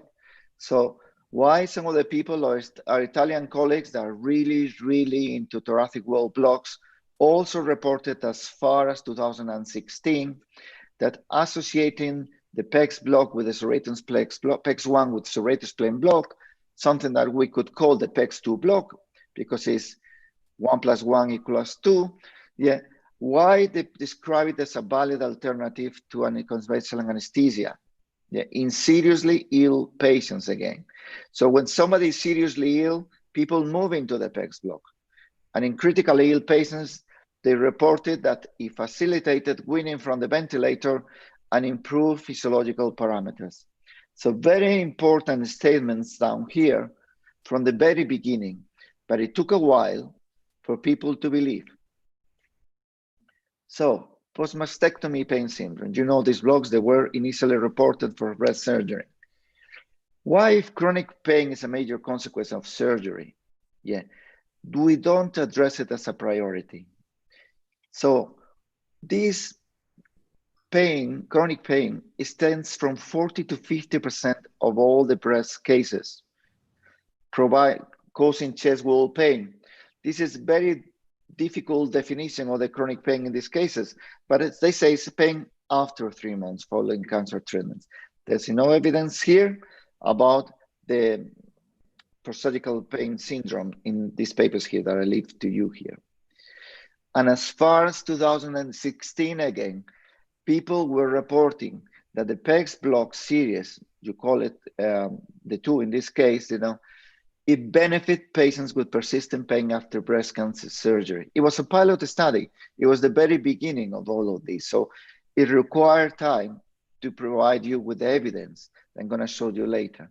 But in this pilot study, as far as 2016, these patients reported pain relief, reduced sleep interference that lasted for 7 days after the block. Something was pretty good for a pilot study. My very dear friend, Dr. Atma from East East Kent Hospital in Canterbury. She reported even in 2016 the benefits of PEX block in people that had underdiagnosed chronic chest wall pain, anterior chest wall pain. And it is a very quick report in ESRA. And if you look at the main frame of this report, in which he was performing these blocks, these patients went to her, to the chronic pain clinic, with everybody else failed, treating with the conventional treatments, medication, paravertebrals, etc. And she shows you 3 cases only here. But when you look carefully into it, look, case number 1, car mechanic, weightlifting. What brings into your attention? This is muscular pain. Muscular pain. This is brachial plexus. It's not surprising that you need to target the brachial plexus. Case number 2, ex-military, national level swimmer. Again, somebody that is a swimmer. This is a muscular pain. This is brachial plexus. Third case, military chef, obviously, lifting all those casseroles and pots with full of food, also required muscle pain. Muscles also will affect the mixed nerves of your chest, also will be in direct relationship with the brachial plexus. The 3 cases reported here, the 3 cases, initially case number 1 was with multiple A&E, emergency department admissions, investigated for cardiac pain, straight treatment, straight 100% pain relief with these blocks. Second case, treated before for costochondritis, no improvement with any treatment, treated with this block plus PRF after that lasted for 9 months. Third case, equal. So you can see there were plenty of evidence in those cases about why you should consider this block seriously. Now, 2019, the Korean teams reported that they associated the PEX block with lower incident chronic pain for the first time. It is the first time in which you have an article in which it proves, okay, it's an observational study and prospective, in which it proves lower incident chronic pain at 3 months. So this is seriously important if you consider that 40 to 50% of your pains will develop chronic pain. You guys in India, in Pune, you showed also that the PEX is also a new modality for chronic chest wall pain. So this is a case report, but I just tried to bring it here because it was very interesting to see how the patient had pain relief for 90 days after this. And then we're moving into the high quality evidence study in a minute. Now, a randomized controlled trial comparing PEX2 with serratus plane block. This is a serious anesthesia, a serious magazine like Anaesthesia. And in this study, they compare over a period of 6 months, if they could see any difference between performing a PEX2 block against a serratus plane block. And the conclusions were that PEX2 block reduced chronic pain at 6 months after mastectomy.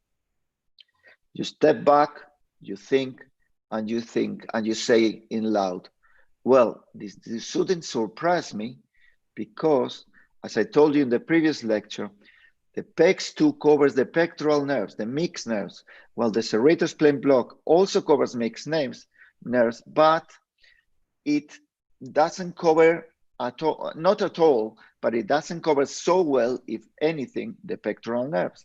So there you could see the differences in there. But nevertheless, this is your RCT that is published comparing the 2 of them.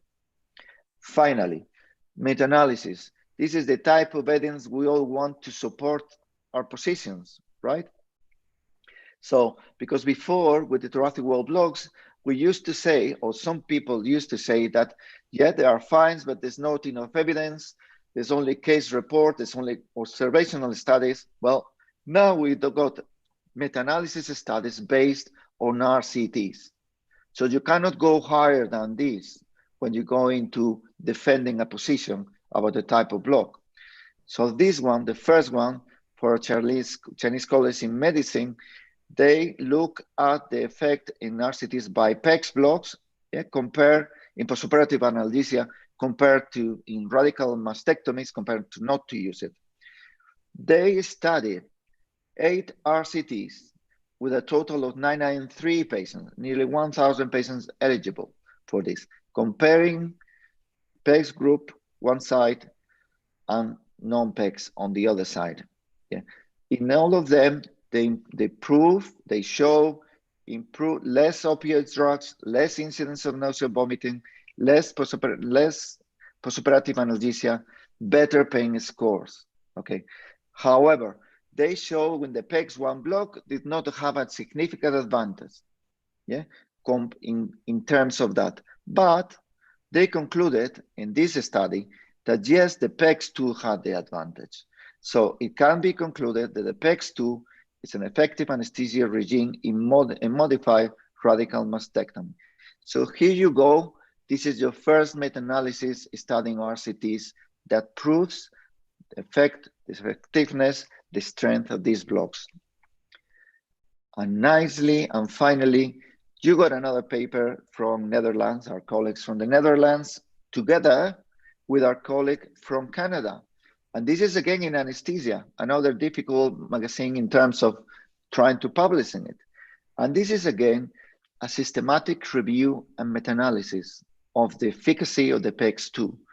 So in this study, they review the PEGs 2 block against systemic analgesia alone, but not also systemic analgesia.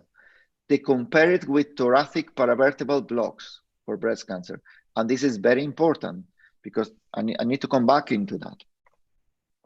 So what they found, obviously, against standard anesthesia, analgesia, PEGs 2 was beaten clearly. But the important thing here was the comparison against the gold standard is supposed to be the paravertebral block. So, and what they concluded after studying these RCTs, that they were, you can look in here, 13 RCTs, 815 patients.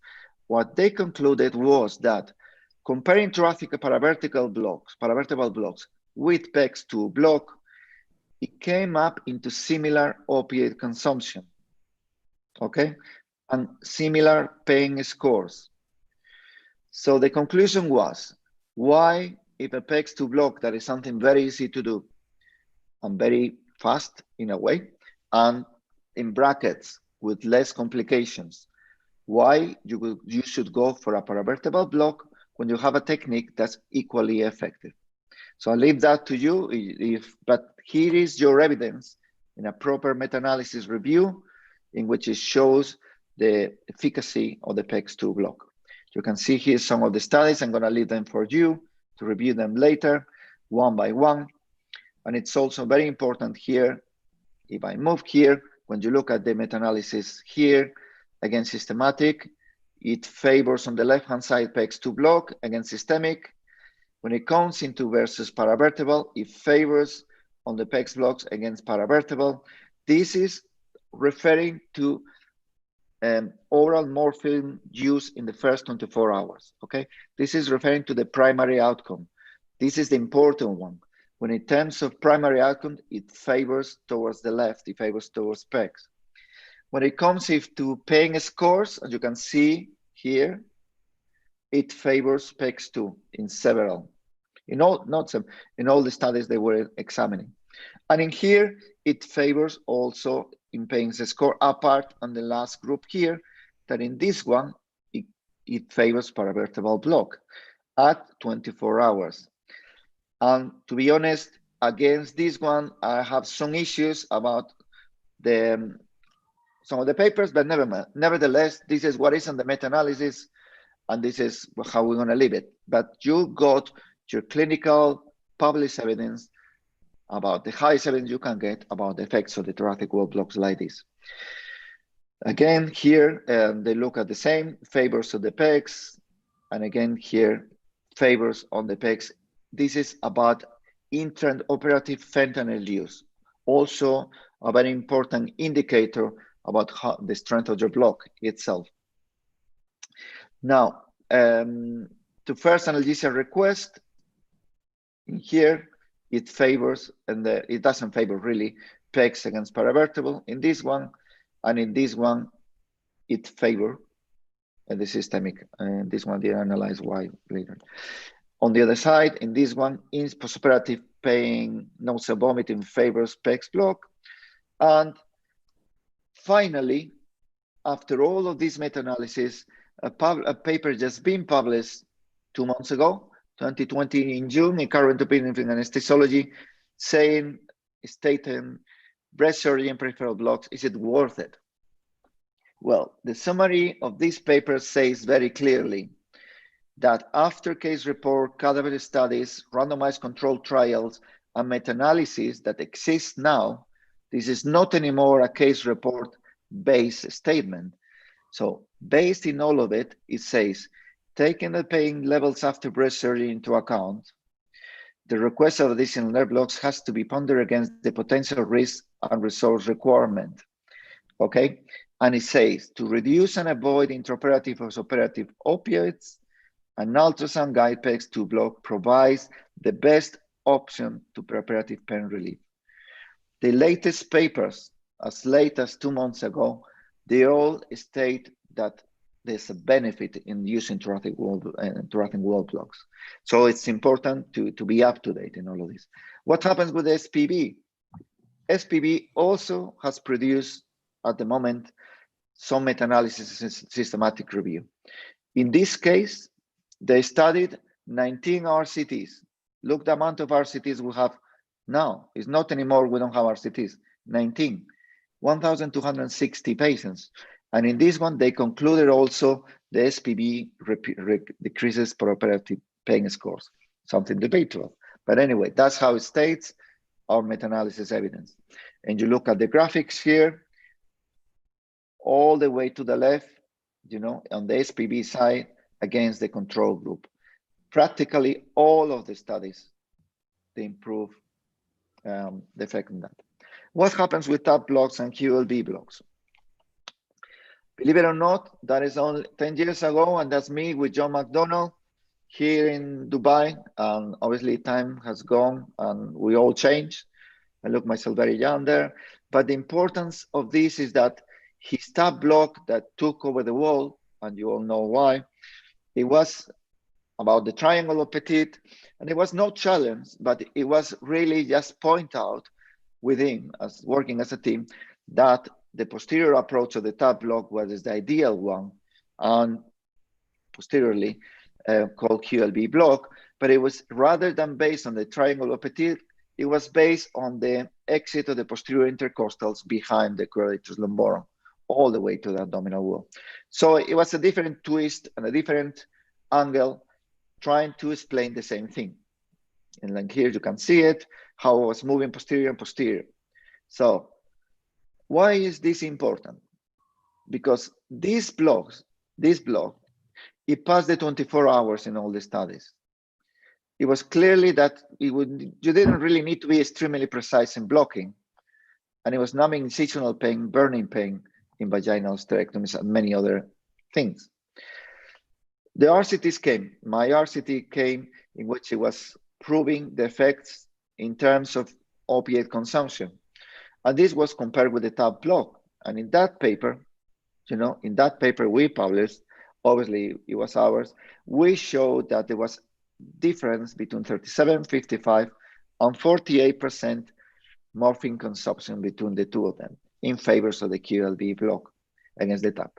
But you had to just be, you had to just look at what the evidence is, what the studies are doing, and the recent meta-analysis that just came, this is from London in Anaesthesia, they did a systematic review and meta-analysis of QLB and transversus abdominal plane blocks. In this case, in cesarean sections, because they had lots of studies in this type of surgery procedure. Now, what did they found in this meta-analysis? They compared TAP with QLB using randomized controlled trials, 31 trials, 31 RCTs. So enough evidence right now, 2,188 patients. And what really is interesting for me is that they said there was no difference with intravenous intrathecal consumption at 24 hours. and that is fine. So they prove that if you use intrathecal morphine and you compare it with QLB or TAP, there was no difference. Yeah, and they say in the absence of intrathecal morphine, yes, TAPs and QLB, they say they were equivalent, yeah, but superior to control. And they call it moderate quality evidence. Yeah, in the presence of the intrathecal, no difference. So my question about this is this. Why there's so much interest in comparing the PENG up to 24 hours and no further? This is my question about this. We know that the intrathecal morphine effect at 24 hours is neglected, it disappears. So at 24 hours, there's no morphine effect in there. So although in long time ago cases, they say respiratory depression at 48 hours after intrathecal morphine with the doses that were used in those days. But at 24 hours, the morphine is gone, the pain is back. Why you don't do this meta-analysis systematic review, and why people don't compare it 24 hours? And this is the annoying bit for me. You say you are 10,000 people listening to me right now. I wonder how many of you are women and how many of you had babies before. I wonder how many of you can answer this question. Did you feel pain 24 hours after the cesarean section? Because in my experience, women feel pain 24 hours after a cesarean section. It's not over the problem. It can even last for a week. But definitely, when they have to stand up and go at 24, 36 hours, the woman is still feeling pain. Why don't you compare the QLB with them? So I leave that to you for the debate. And finally, with regard to the rectus spinae block, another meta-analysis. These are all the meta-analysis we have so far. This is really, really recent too, 2020. Yeah. What did they find with the use of a rectus spinae block for surgical pain? So they review 13 RCTs, yeah, comparing analgesic efficacy of ESP to no block at all. So in 13 RCTs, 679 patients, they found moderate quality of evidence that the rectus spinae is better. It's obviously, there must be some benefit because it blocks something, but it comes like moderate. And in fact, if you look at the Astra news, yeah, I think this is just from December last year, November last year. In November 2019, you can see how on the other side of the planet, if we can call it, they say curb your enthusiasm, a rectus spinae plain block, because it is easy, is not a good reason to do it. Because despite the interest in the block that is, catching the attention of everybody, then the evidence is not so clear, number one. And number two, they report to this guy from Miami, a very, very bright guy, Mr. Ayer, that he questions two things. One, the effect on the rectus spinae and the stability of the spine, is it good or bad? But also brings into my attention the real possible mechanism of the ESP and maybe the QLB and other blocks that affect the posterior part of the thorax and the abdomen. So it could be a probably different mechanism there. In this paper, he theorized dysfunctional spinal stability caused by ESP block and how can be this muscle relaxation that can cause pain relief, but also can create a potential problem. So this is not final because in time, chronologically, because this is July 2019, we want to show you an editorial in Anesthesia and Analgesia, another very respectable magazine, in which it questions like this, a magic bullet for postoperative analgesia. So they knew something was going on. And in fact, the results of this editorial, they are saying that the serious bias in favor, but it's encouraging to see that more and more studies are coming to give us a clearer picture. This is before to the meta-analysis study anyway. But what is also important in this editorial, and I recommend you to read it, is important what is not said too. So in summary, right now, if you want to put your case on the table, you concentrate only in the meta-analysis. You have plenty of studies down there that you can use to defend your position. Again, like in the previous lecture, we need to compare more. We need to focus in comparing these blocks rather than describing blocks, yeah, and keep adding RCTs between them. And it's important for me, the last statement, not providing your best shot in terms of pain relief. Could it be considered this unethical? Thank you very much. Yeah, thank you very much, Rafael. Thank you. Yeah, so a special thanks to Rafael because he has been with us since 6 in the evening Indian Standard Time till the last of the his lectures.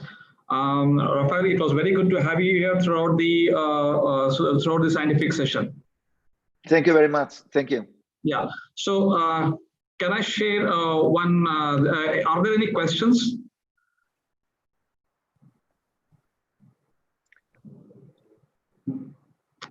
Here you are. Are there any questions? Hello. Yes.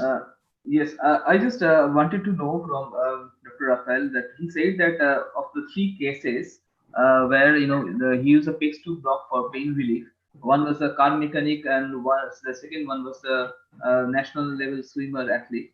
And he said in all of the 3 cases that after the PEX block showed that it causes reduces the pain. Then he did the PRF.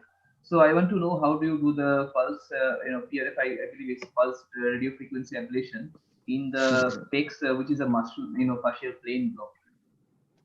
Arun, I think it was more neuromodulation more than the PR. I think what she meant, it was neuromodulation. I know Dr. Atma very well, and she's very, very into neuromodulation. But this is, Arun, this is exactly my thing. It's exactly what I thought. But that's how I explain it. So my question is that when you are doing a fascial plane block, if the block is effective and you are happy with the block, can you follow up with a neuromodulation in the fascial plane? What would be the technique for that?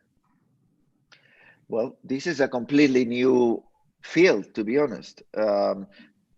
As you can see, there's only one person that I know that does that, but it did work with her.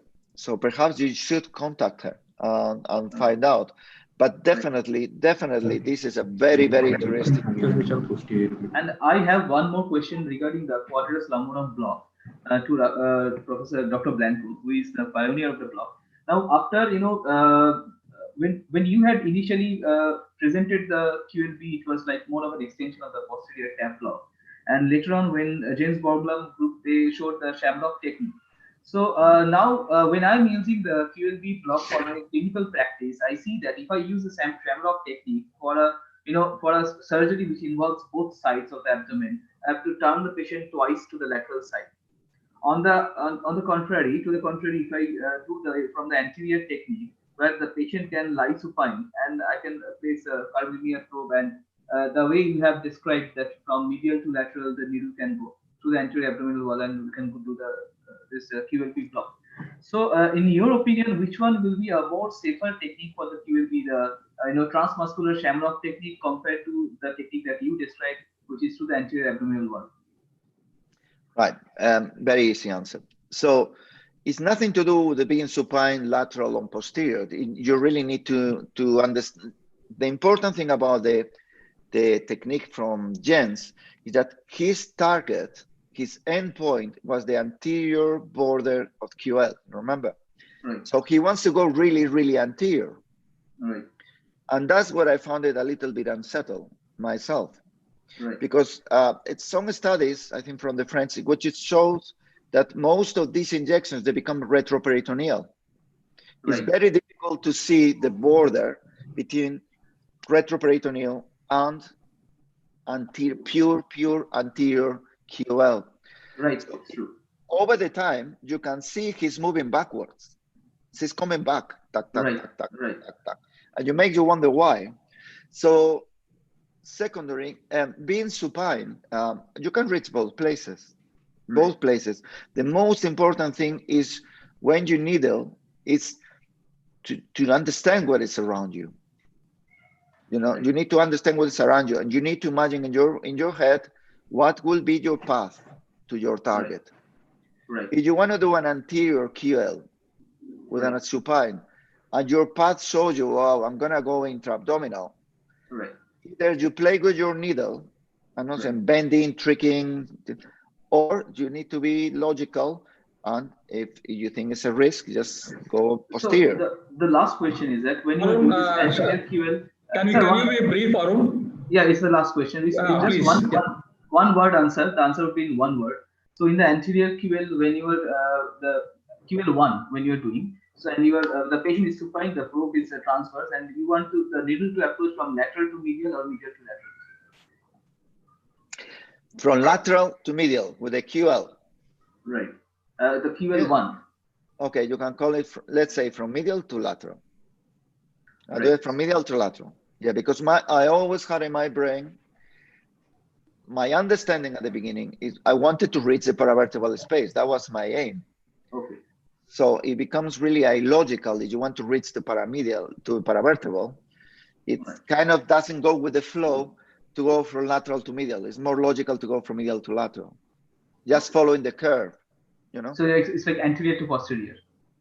Yeah, that was the initial thing. Yeah. Okay. Okay. Thanks a lot. So, Rafael, can I share you with you one slide, series of slide? Is it okay? Yeah. Anything. Yeah. So this is just the anatomical dissection that we did with Xavier Sala Blanche in Barcelona, and yeah. So these are a few slides that we started dissecting from the posterior. These are the thoracodorsal nerves. What you see, they are descending from cephala to caudate. This is the erectospinae muscle, which has been pulled laterally from the transverse spinalis. This is the spinous process. Correct. Yeah, I understand. Yes, and then we roll the erectospinae out from and we try to display the thoracodorsal nerves, so which lie on the erectospinae muscle. So now when we try to see we take off these nerves, we see the posterior aspect of the caudatus lumborum muscle, and you don't find any nerves. So this is this is actually the placement of the QL2. Yes, but I think you have to go quite high up. You see that top one here. I don't know if you can see. Yeah, the top one here at this point. That's subcostal, right? Yeah, that's the subcostal.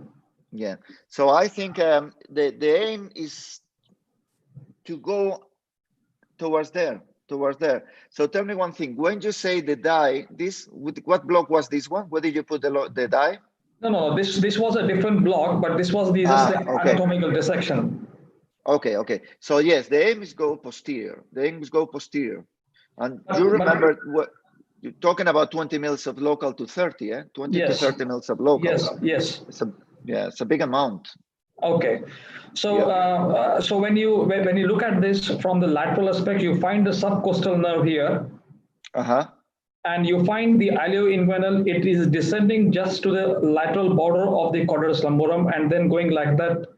And this is the iliac crest. Beautiful, yeah. And this is the whole of the caudatus lumborum. So, so if you deposit the drug on the posterior aspect of caudatus lumborum, this cadaver is in the prone position. Okay. I don't find any nerves which actually block, but still you find a good analgesic effect. So very good. In one of your editorials, you mentioned about the sensory and the mechanoreceptors, which probably, and the sympathetic neurons, which might be probably there in the fascia. So would it be ideal to have a histological diagnosis of this fascia on the posterior aspect and try to see what are the receptors there? But you have it already. There's a paper on that. Oh, there's a paper on that. Okay. Yeah. You got there's a paper that shows this is supposed to be the middle layer of the thoracolumbar fascia, right? Yeah. So there's a paper analyzing the histology of this fascia. But that's in rats, I think. They're not in human beings. Ah, you got me in that one. Okay, then we should do it in human beings. But as you may well know, we all know from the chronic pain experience that the QL muscle is a very important muscle in terms of proprioception. Yes. Into maintaining the posture. So on the proprioception is directly related to these receptors, the Ruffini and Pacini receptors, and also to muscle spindles. This comes into the ASRA review that I told you from the news, and how they refer to the stability of the back because of this QL, but also the rector spinae, that thoracolumbar fascia in the middle. That is the key. That is the key. Okay. But now, this dissection is good, very good. Yeah. Now, when we lift this chordatus lumborum muscle, this we are lifting it medially. You will find this ilioinguinal nerve. Yes. And this is the subcostal nerve. So if you traverse or penetrate from the posterior to anterior and deposit the drug anterior to the or deep to the psoas in the anterior thoracolumbar fascia, you get hold of just one single nerve. Interesting. Yeah. So would it be worth going for that? Or maybe the subcostal if it goes very high? I'm not sure whether you really need we have been doing that quite often. We have also have a paper with you, with article with you, which has come up in Brazilian journal recently. Yes. So would it be worth going through this and then depositing just for one single nerve? You can. It's always worth it to do studies like this for sure, because we need to know the clinical effect of these anatomical dissections. We need to know what happens in real life with this.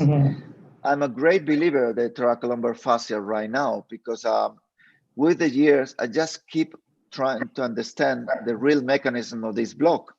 As you say, lots of anatomy studies are showing you can die the ilioinguinal, the subcostal, iliohypogastric. Yeah. The studies showing this, that eventually the spread of the dye will cover them. But that's not fulfill my personal. I'm not feel settled until I think there's something else, and I think the answer it is not in these nerves; it's into the receptors. I think it's microscopic, histological. Right. I think we need to go for that thoracolumbar fascia histology study. We need to go for that. Okay. So these are some of the contrasts, as you mentioned, 20 to 30 mil, it goes right up to the level of T12 on the chordatus over that, and into the perineal fascia, and then into the, so probably in this case, since the thoracolumbar fascia, they come from the cephala to chordate. If we combine the erectospinate plane and then push on to the chordatus lumborum, combine these both, it might provide a good analgesia as well. I'm not sure about it. It's fine, but I could see some retroperitoneal contrast in there, right? Yes. So you went inside. That's what I was saying before. Correct. Yeah, that's the problem with the anterior approach. Yeah. So thank you very much, Rafael, for being with us all the time, and I thank all the whole of the faculties and the moderators here with me, Amit and Sachin. And I personally thank Dr. PRAC Sanjiti, who has been instrumental in putting this PRAC on a national and international level. Thank you very much. We see you again tomorrow at around 8:30 to 9. Is it fine? Yeah. So we start at around 9. We'll be here at 8:30. So thank you, Rafael, once again, and thank you very much, all of you. Always a pleasure, Sandeep. Thank you for all of you. Thank you. Good night. Take care. Bye-bye. Good night. Bye-bye.